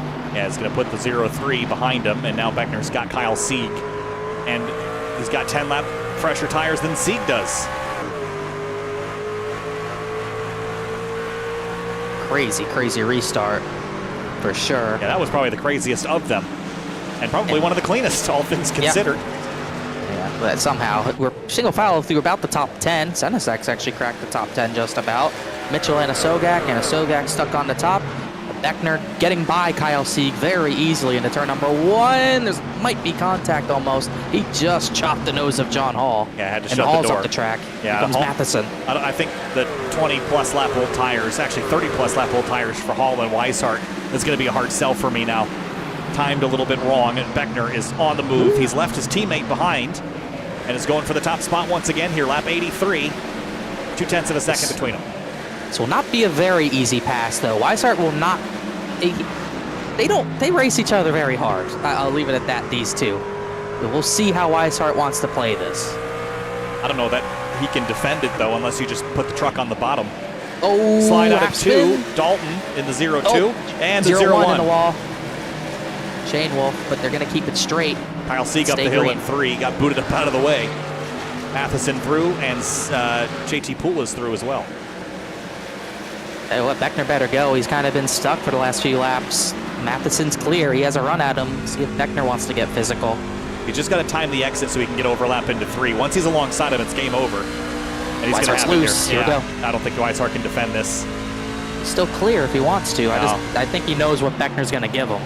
Well, you could block it all day long, but Beckner's going past either way. Too much tire difference there to hold him off. Now with about 40 laps to go, this is the race at this point. Beckner clear. Matheson next in line with JT Poole in tow.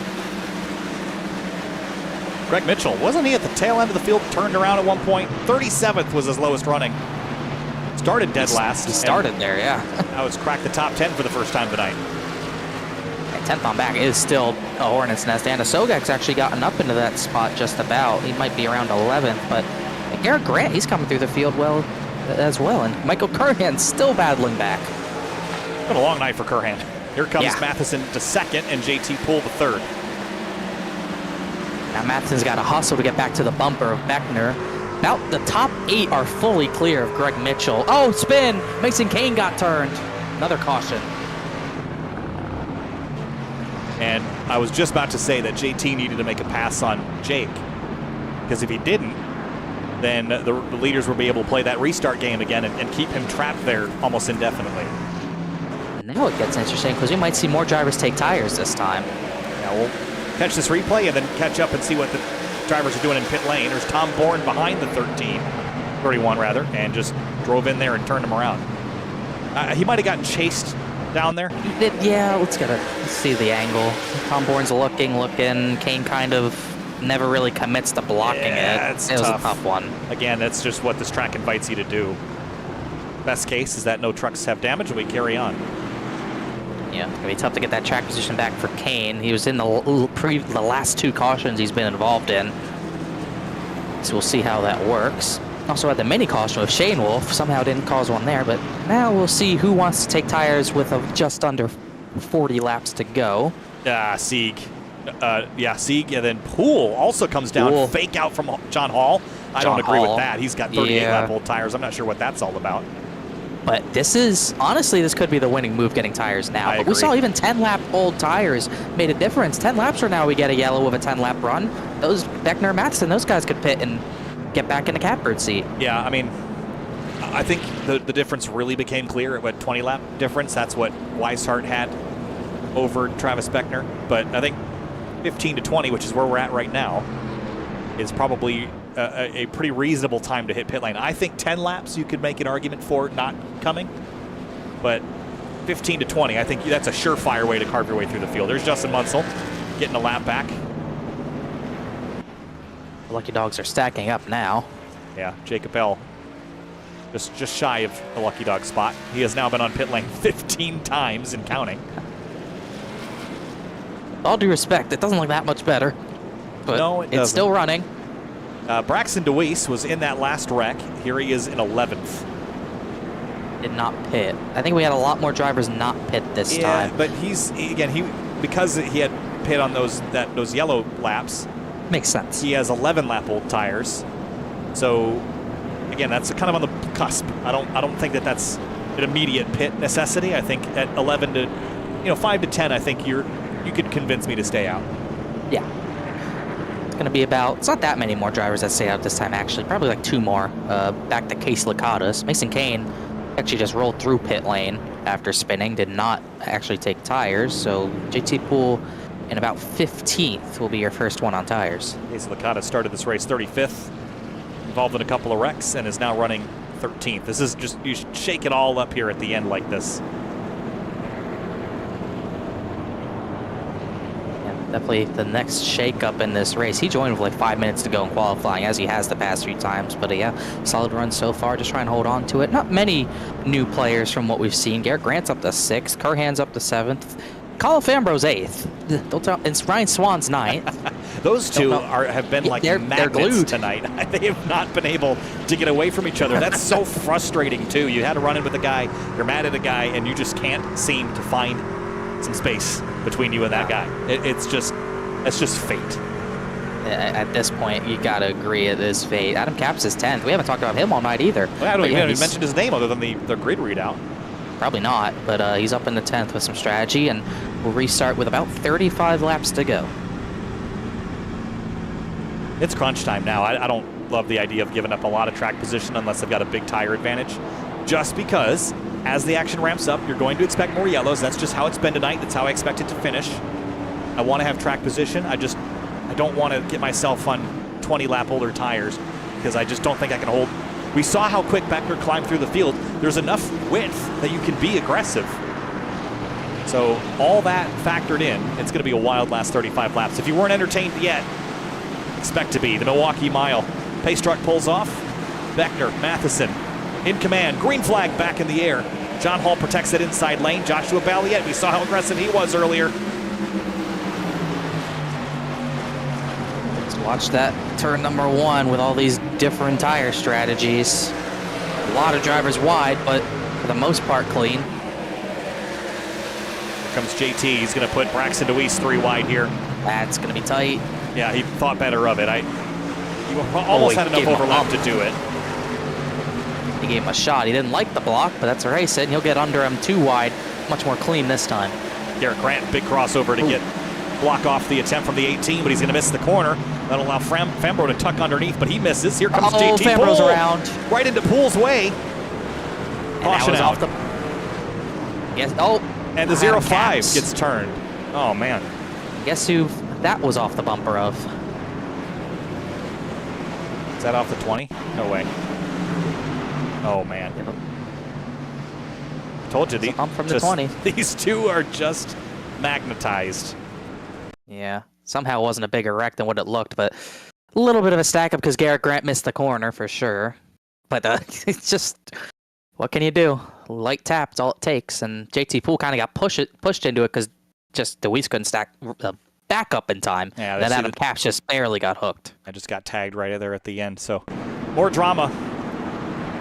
The 18 and the 20, not friends after tonight. I think that's clear. Yeah, you would think, those are Joe Gibbs numbers. You'd think they'd be more nice to each other, and that's I think that's Yoel in a drive-through for the 20. Yes, I think that's his second. He closed lap 47. So that will be a drive-through, and that will be track position gone for him. And I think that drive-through is served under green as well. He'll pit for tires. No reason not to. So, back under yellow here again. And let's just remind you about shop.areairacing.com. Race fans, fall is here, and before you know it, so will winter. Bundle up the season with shop.areairacing.com and shop from our selections of champion hoodies, jackets, and sweatshirts. Easier to shop, quicker to ship, better to wear. That's shop.areairacing.com. Been an interesting night. Here's a look at your race stats so far. 12 yellows for 44 of our 94 laps. 49 green flag laps, so just over 50%. And Milwaukee Mile has been, again, one of the oldest operating motorsports facility in the world. And tonight we're writing some new etch marks in the wall. A couple crosshatches going in, and trucks consumed tonight. More so than we had at Dover last night. That's the Monster Mile. This place might need a renaming. Yeah, we actually I think we still have more drivers running now than we did at the end of last night, but that we still have plenty of time to possibly change that, as we're still looking at probably 32 drivers on the lead lap after I think Jacob Bell might have gotten a lucky dog.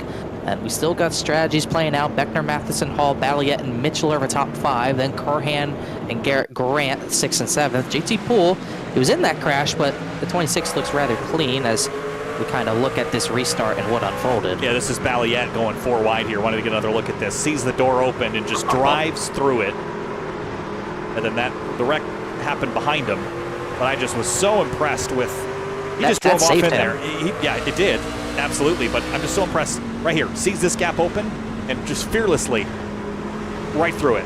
I mean, that was reading the road so well. So impressed with that. That is cool. It's like Kyle Busch on a restart. Yeah, I mean, it's a Kyle Busch-esque move for sure. And it definitely saved him. He doesn't make that move. If he's conservative and just lets them sort it out, that crash probably still happens. He's probably destroyed. So that was just an incredible move, and that's why he's still running in 4th place on this restart. So re-racking, restacking. Let's tell you what's happened on SimTV the next couple of days. Tomorrow night, we've got the Washington, D.C. region SCCA, a 45-minute race at Canadian Tire Motorsports Park. Back to the Porsche 911 Cups and the touring cars. That's going to be a lot of fun. Mossport is one of the only North American racetracks besides places like Road America that have fundamentally not changed since they were built in the 1950s. So that's going to be a blast tomorrow night at about 8:15 Eastern. And then on Thursday, we head back to the Monster Mile, Dover, Delaware, for the area Florida State Builders Pro Series. And that will be at the Monster Mile, Dover, Delaware. We had a lot of fun on Monday, last night, and I'm sure Thursday will be just as entertaining with the Florida State Builders Area Pro Series cars. Yeah, I think for sure. We haven't really seen the Pro Series cars at Dover a lot, so it should be fun.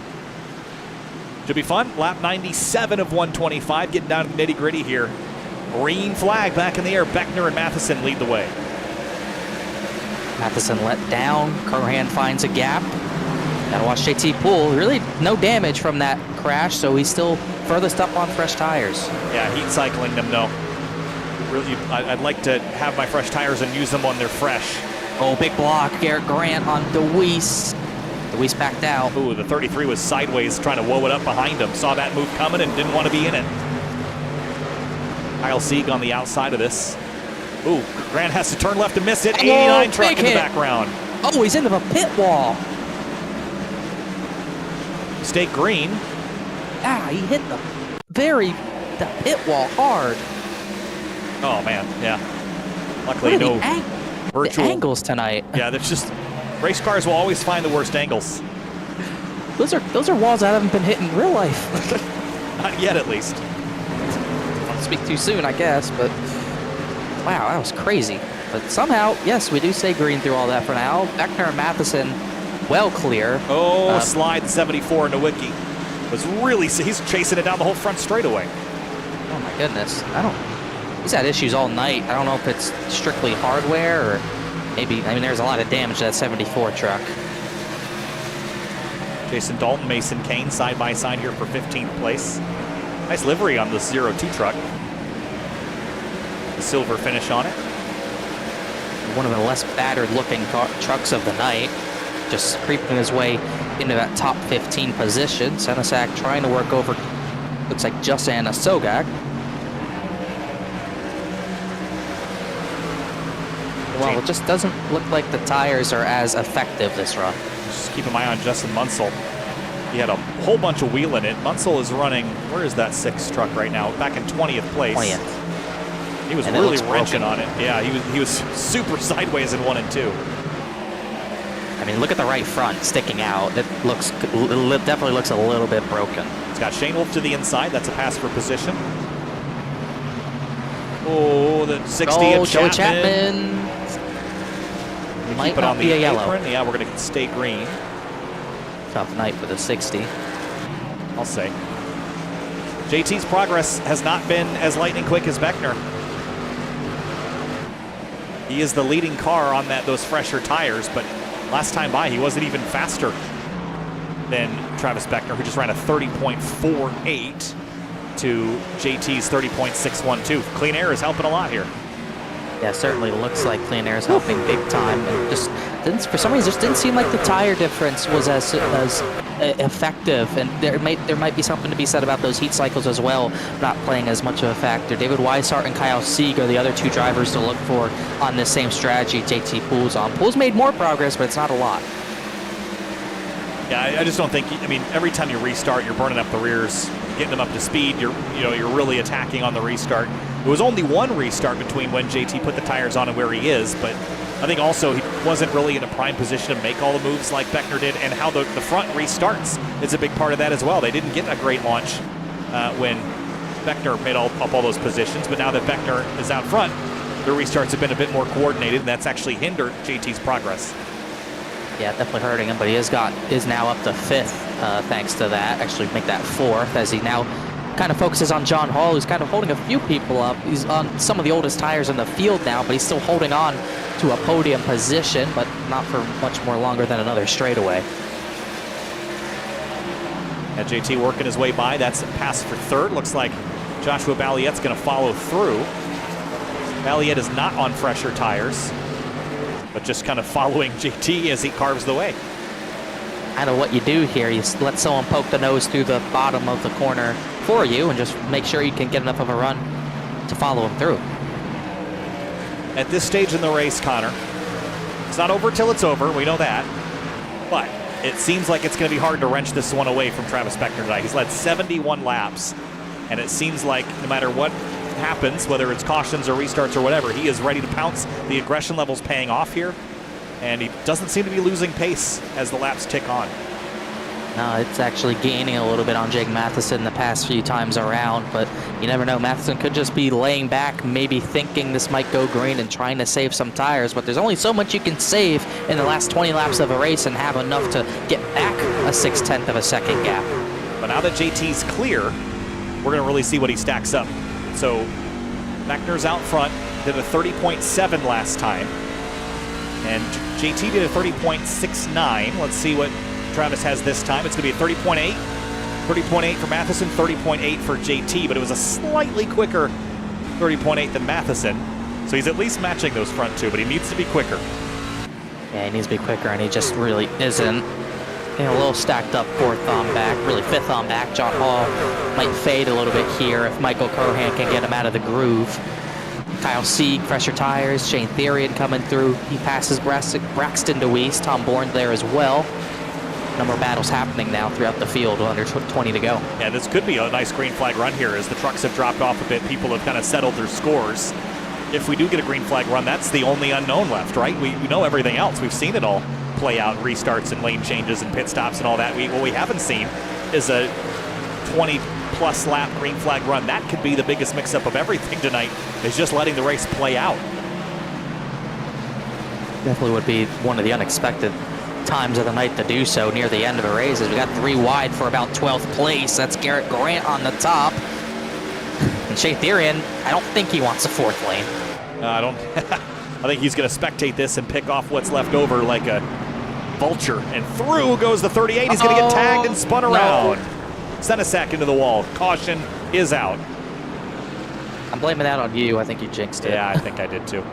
But now, this is at 10 to 15 lap range. It's really going to be where we're going to get a restart here. This is going to be an interesting pit call. Yeah, this is just everyone trying to get down to the inside lane, and it just chain stack up.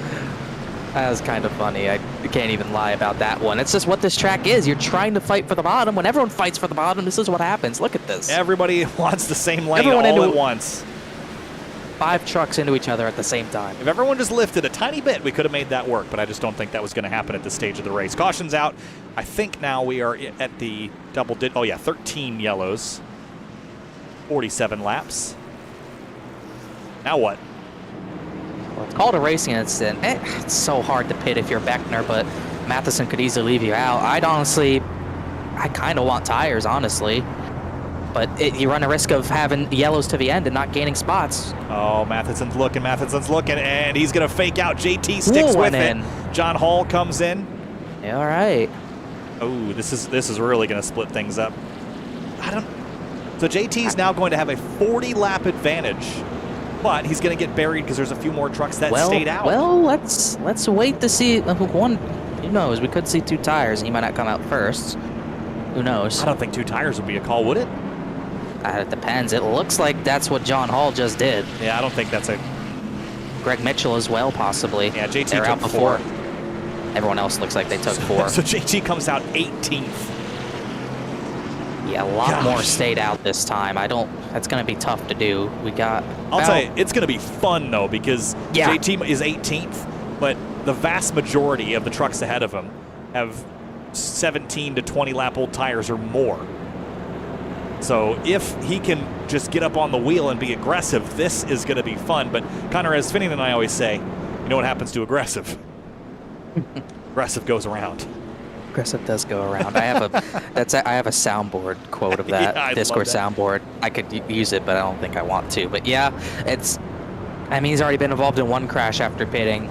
It's going to be tough to get through the field without without bending some fenders and hurting some feelings. It's going to be tough to get back through there. But like you said, the tire advantage is going to be much more significant this time. It's more significant to those at the front in particular. Beckner, Matheson, Balliet has a 24-lap advantage over Weishart, Slaughter, and Therian. So that advantage is going to get stronger as he makes passes, but only in the top 10, effectively. He's also got to get around the 2-tire trucks, which I don't think I would have made the 2-tire call if I was John Hall. I think he really had a strong position to be in if had he pit on the previous yellow. Yeah, he would have been in a much better spot. But and even now, pitting for 2 tires, it got him, I don't know, how many spots did it really gain him? Probably not many compared. He got by Poole. He was ahead of DeWeese, so I don't think it gained him that much. So we'll see how much it helps him. It might hurt JT more than help JT. But obviously John Hall's trying to run his own race as we should get the 1 to green here. Yep, lights are off on the pace truck. Beckner and Matheson are going to control this restart again. Joshua Balliet runs 3rd. We have talked at length about how impressive he's been tonight. 4 wide pass, good qualifying effort. I would be on, I mean, how does this restart work, Connor? Can you get a jump on the leader, or does the leader have to accelerate first every time? You can lay back and kind of accelerate to the leader's bumper before they go, but even that's going to be tough to do. If you hit that leader and he goes, it's going to really cause some stack ups. I did that a little bit last night where you're not all the way on the leader's bumper. I think at that point it was Jake Nichols kind of throttled up to him. You kind of get a little bit of a better run into the corner when they go. It's probably the most games you can play from 3rd on back. Looks like that's what he's trying a little bit. 12 laps is all we've got left. Only get 1 attempt at the green-white checkered. If we get there, we might. Green flag back in the air. Beckner is off and away. Big crossover lane change from the 38. Everybody else 3 wide into turn 1. That's looking rough. Tom Bourne into Garrett Grant. Garrett Grant into Shane Therian.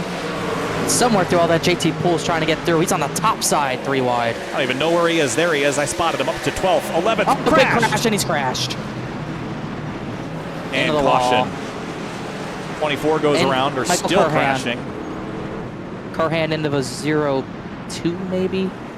Yes. Got a feel for JT. He was up 7 spots in a lap. Oh. Yeah, definitely not happy. That look, he was squeezed 3 wide to begin with, and that looked like it was never going to end up working. So we'll see how rough and rowdy it got. Just Culberson kind of got squeezed, and yeah, I don't think what Caps happens. quite left him enough space down there. Yeah, JT's as high as he can go. Yeah, nothing JT could do. I don't even really blame Culberson. I know he's the one that moved, but he's just trying not to wreck everybody, and he just doesn't have... I mean, look how much racetrack there is to the left of the 05. Yeah, Caps just not giving a lot of room. And he got in the wreck, too. It didn't even benefit him. He got wrecked. So, like, I would just look at this and say that I would be over at least 2 lanes to the left here from the 05. What is Crowden... What is that? Half a lane's going to help out there. Yeah, I mean, get your arc for the corner, I guess. I don't know. That's the best thing you could. That's the best excuse you can make. And Curhan just fun trying to avoid and collected Jason Dalton. Yeah. But yeah, just there's especially at a track like this, you have plenty of room for 3 wide here. You got to at least give some of it up. Yeah, I just, you know, if there was something to be gained out of that, I'd be all for it. Sure, crowd them. That's your right to do it. But What I don't like doing is crowding somebody then also getting in the wreck because it didn't gain you anything, right? You can be selfish. I'm fine with that. But if you're selfish and you crash, well, that wasn't very smart, was it? No, definitely not. And I think it's going to probably kill the fresher tires' chances of getting up there. You needed a longer green run. You're not going to do it now in 10 laps. He was well on his way to doing it that restart. Yeah. So who does that leave in John position? Yeah, he's only on 2. Braxton DeWeese is only on 2. And the first truck on 4 is Kyle Sieg in 19th. So yeah, Ryan Swan somehow 16th. I forgot he stayed out. Even through that pass through, he did not go a lap down. So he's up there. He's probably looking for the 18. The 18's ahead of him. Well, the 18's looking for him too. So they're getting closer. We're almost there again. Also got Mason Kane back there. I think he might have taken 4. I don't remember if he stayed out or not. So we are down into what I think is our last 2 yellows, because the next yellow we get would likely put us into green-white checker territory, and that would only leave us 1 to finish out the race. So I think we're down to maximum yellows tonight being 16. Not a great number. No. That would be higher than, I believe our season high all across all 3 is Phoenix, 14. Yeah, Phoenix felt disastrous. But this one, I think, met the expectations because we came into this with this being the first time for the series and a track that, again, not a lot of drivers have reps at, so it's not all that surprising. Phoenix always surprises me in iRacing because it feels like it shouldn't be that messy because it's not in the real world. But yeah, I don't know why. In iRacing, it doesn't matter what the configuration has been, it's always been messy. Might have to start closing the dog leg. I mean, I guess the original scan without the open dog leg, I think, is the last time that you could race there without expecting 15 cautions. You know, there is a closed dog leg option, but there's nothing blocking it, no cones or anything. You just get a slowdown. I think there was cones. Maybe they removed them. I think the old new Phoenix, the new Phoenix before they inverted the straightaways had cones in the dog leg to like tell you where you could go, but I don't think the new version has that. It's the normal track, just time penalties galore. They should put if you cut it. Those iRacing Rallycross tire bundles down there.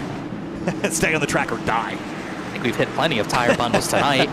We have. I really wish they had. And Eric Weiland's still running somehow. He got back on track. 46 laps down. When they added the tire stacks, the movable ones for Rallycross, I was hoping that they would implement those everywhere. I thought that would be cool. Yeah. Here we go. 7 laps. Travis Beckner in command. Green flag back in the air at the Milwaukee Mile. 7 laps to do it. If Matheson has anything, he's got to show it now. John Hall, 2 tires, trying to go for a third lane, trying something. Look at this mess. Kyle Sieg's back there trying to use up his fresh tires somehow. Braxton DeWeese gets pounded. Oh, man. Somehow he saved it. So did the 2. Look at all these guys all over the place. This is crazy. Matheson is close to Beckner, but I don't know if he's willing to give a bumper.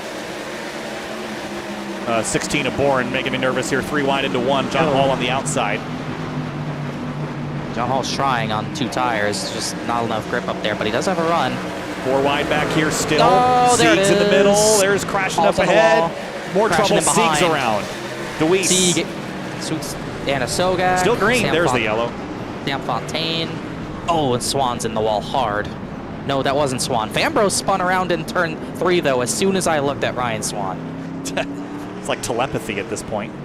I don't think it was. They weren't related that time, but it's just figures. Oh, I think it was DeWeese on the bottom kind of start this. Yeah, I think so. Oh, then Sieg. 5 wide. No. I think Sieg was going for a hole that was going to close there. They were trying 5 wide. I mean, come on.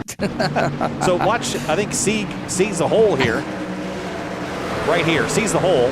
And right here, it's open, but it was going to close. And then it's not going to work, no. Yeah.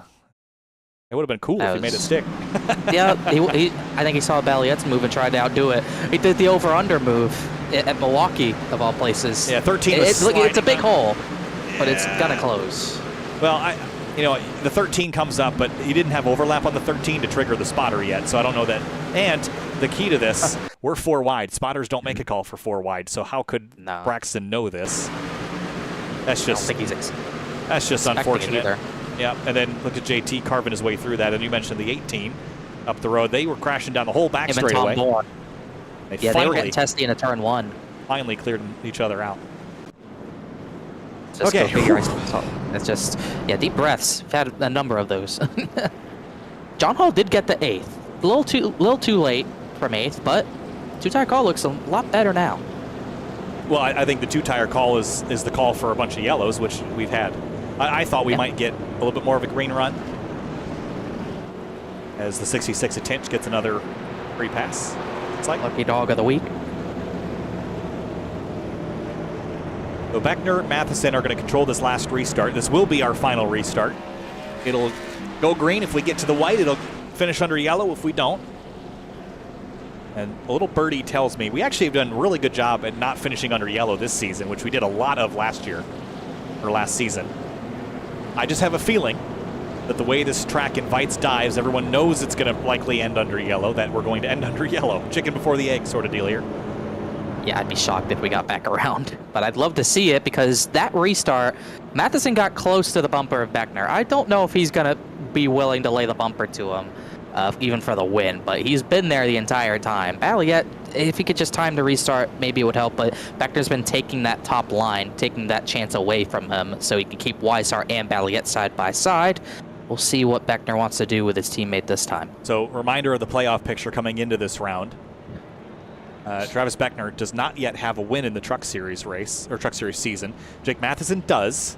So if I'm Jake Matheson, and I'm playing the, the old hammer and chisel sort of strategy here, benefit of the group, I'm going to let Travis Beckner take this one. But if I'm a competitive driver and I want to have a shot at a second win and be the first repeat winner of the season, I go for it. I just don't know how much you lean on your teammate here, if at all. And you can definitely get away with a bump and keep it clean, especially here. I think it's much harder to spin someone with a bump and run, but saying that, I think we've seen a lot of that cause of cautions tonight. Yeah, it's how you make the contact. I think if you hit rear on at a reasonable speed difference, you can get away with it. If you get anywhere near the left corner, game over. That driver's spinning no matter what, so just picks the tires up off the ground. Where'd JT Poole end up? 19th. Got back to where he was on the previous restart. But not enough time to get anywhere. It's just salvage what he can now. Yeah, John Hall is the only one on new tires in the top 10. I don't even know who's the next closest. Deweese is 16th, who was in that last crash. Mason Kane in 11th, and then it's Deweese in 15th. Good recovery drive for Mason Kane if he can hold on to it. He's been in a few crashes. Keyword, it ain't over till it's over. Last restart of the, well, actually, this did put us into overtime. Yep. Green, white, checkered. 2 laps to go. 2 miles left in the Milwaukee Mile. Green flag. Beckner clears Matheson off into 1. Can we get around under green? 33 wide.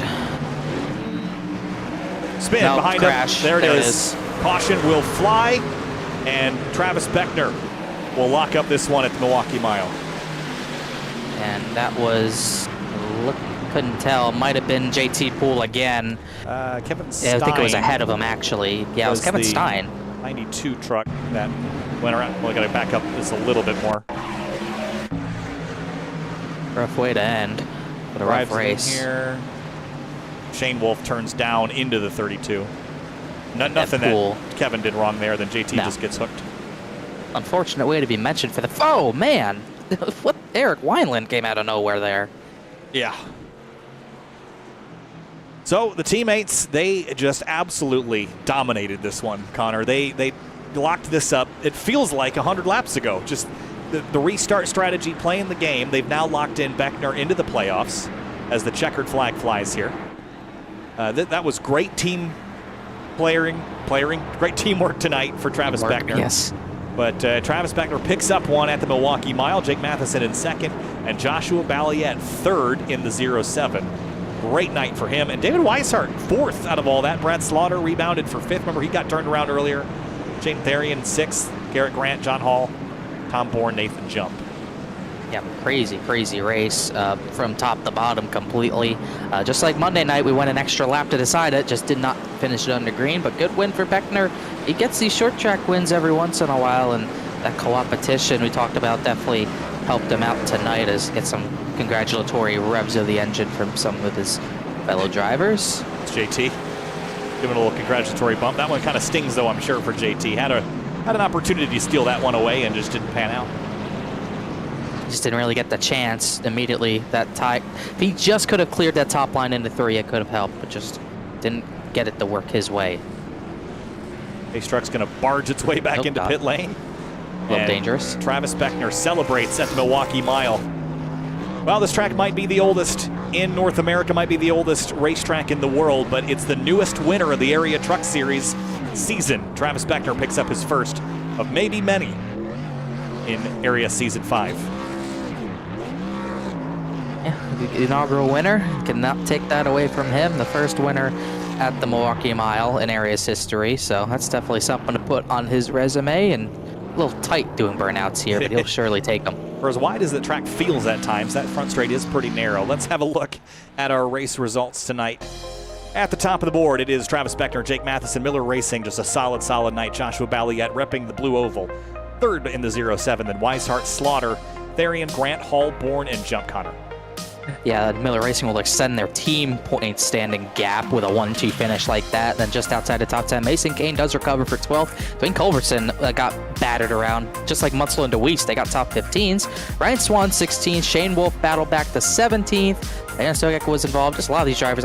There might have been less than a dozen drivers involved in crashes tonight. Michael Carhan, after his missing his pit stall, he had a very tough night. He finished 20th. Greg Mitchell, 19th, after he ran top 10 in a long time tonight. And then looking back, Michael Carhan in 20th. Colin Fambro, 21st place. Night to forget for him, for sure. And for a whole host of others back here. JT Poole, unlucky at the tail end. Same with Kyle Sieg. He ran so well tonight. Does not deserve to finish down in 30th place, but just the way that the cookie crumbled this evening.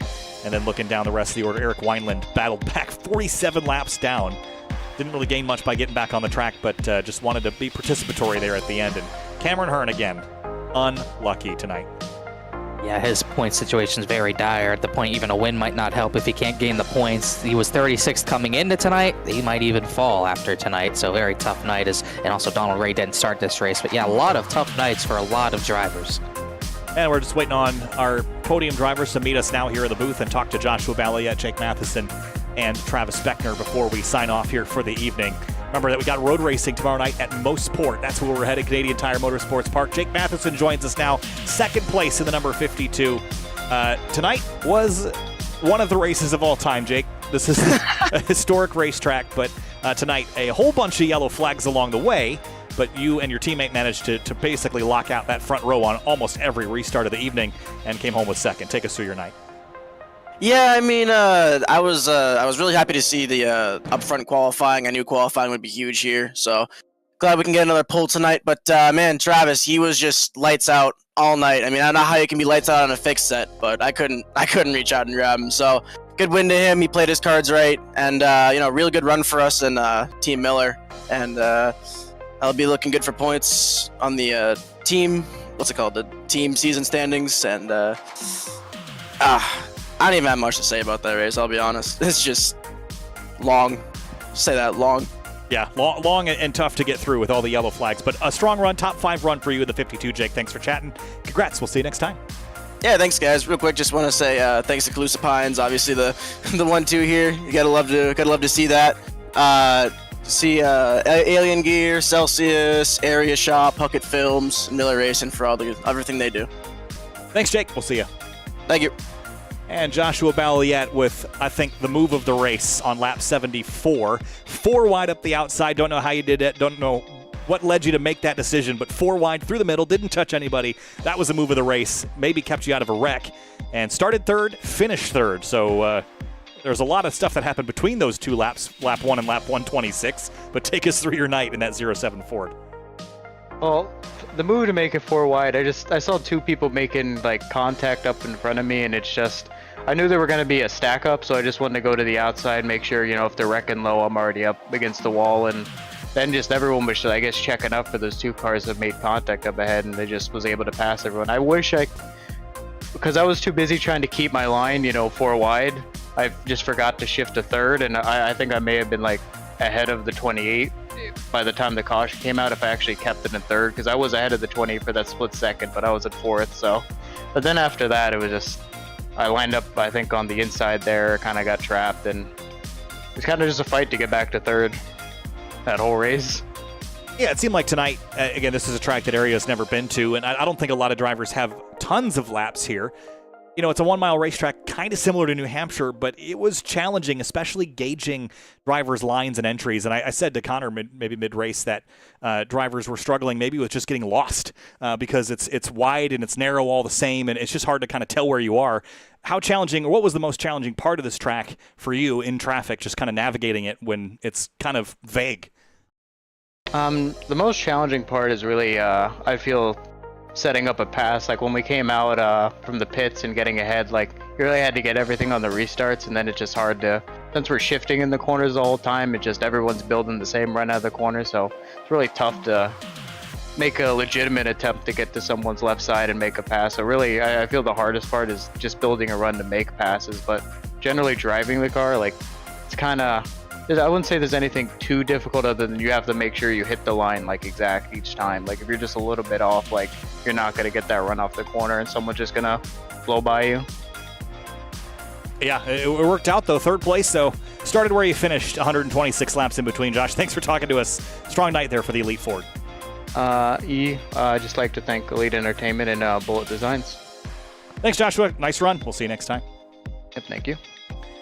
And Travis Beckner picks up his first win on the season. And Travis, we made a comment in the post-race that it's one of the oldest, most historic tracks, but it's got the newest winner on the season. You've locked yourself into the playoffs, and just absolutely clinical execution there with your teammate alongside you for most of the race. A lot of yellows, just getting through it, but there was one run where you had to pass some trucks. Take me through your night and grabbing that lead back on that aggressive climb back through the field. Yeah, I was feeling really confident about this race tonight. I've raced quite a few people here that are a lot faster than me, and I've beat them in officials around here. But yeah, I was feeling really confident. Did a little bit of practice today, and got myself where I knew for a fact that I would at least get a top 3 out of this. But yeah, I'm really happy about this one. This one means a lot. Chevy power, baby. Yeah, it puts you in a great spot tonight with a lot of all those restarts and being able to control those as well. But in a couple weeks, we head to a track where you're not going to be able to control any restarts because we're going road racing at the Roval. Can you keep this momentum from Milwaukee headed into Charlotte in a couple of weeks? I can try my best. I mean, I won at the Charlotte Roval in the trucks 3 seasons ago in season 2. So we'll see what we could do. Usually decent road courses, so yeah, looking forward to that as well. Should be fun, Travis. Congrats, nice run tonight, and we'll see you next time. Yeah, before I go, I'd like to thank my sponsors, Calusa Puns, Landscaping, Celsius, Area Shop, Alien Gear, Huckett Films, and everybody at Lodella Racing and Miller Racing. Thanks, Travis. Have a great night, and congrats on the win. Thank you. All right, Connor, wrapping things up here from the Milwaukee Mile. Man, what a night. There were seasons past when, how many yells we have? 16 would have been normal. This season it has not been, and that's a blessing. But as we wrap things up, an interesting night. We learned a lot. I think the drivers did as well. Milwaukee's a cool place. It just is challenging all the same. Yeah, definitely a big challenge, and if we come back here, I'm sure the challenge will considerably be lower. More drivers will have experience here, especially with the returning drivers we might have, as Beckner's still driving around celebrating. But yeah, solid racing. Once we got to it, it got spread out a few times, but just couldn't get spread out enough to get a bigger run. And we still had the pit strategy come into play with drivers pitting, some drivers not, had some two-tire calls, but at the end of the day, it was Beckner and Matheson for the win all night long, and Travis Beckner really, the first pit stop when he beat Jake Matheson out, that's kind of what decided the race. Don't hit the pit wall, please. You already hit enough angles. But yeah, very deserving that man was of winning tonight, and that puts him second in the points behind his teammate Matheson. Yeah, strong run tonight for the Miller Racing crew, as they have been strong all season long in all the series that they've run in. That'll do it for us tonight, though, here on Sim TV. Milwaukee Mile. It's been a while since we've been here. Might be a while until we're back, but we're back to Dover, Delaware on Thursday with the Florida State Builders Area Pro Series. Of course, we go road racing tomorrow night with the DC Region SCCA Virtual Racing League at Mossport. And then in 2 weeks' time, we go road racing at the Charlotte Roval after All-Star Week next week. We'll see you there in December for the rest of the area season. Kyle Heyer alongside Connor Horn. We'll see you next time.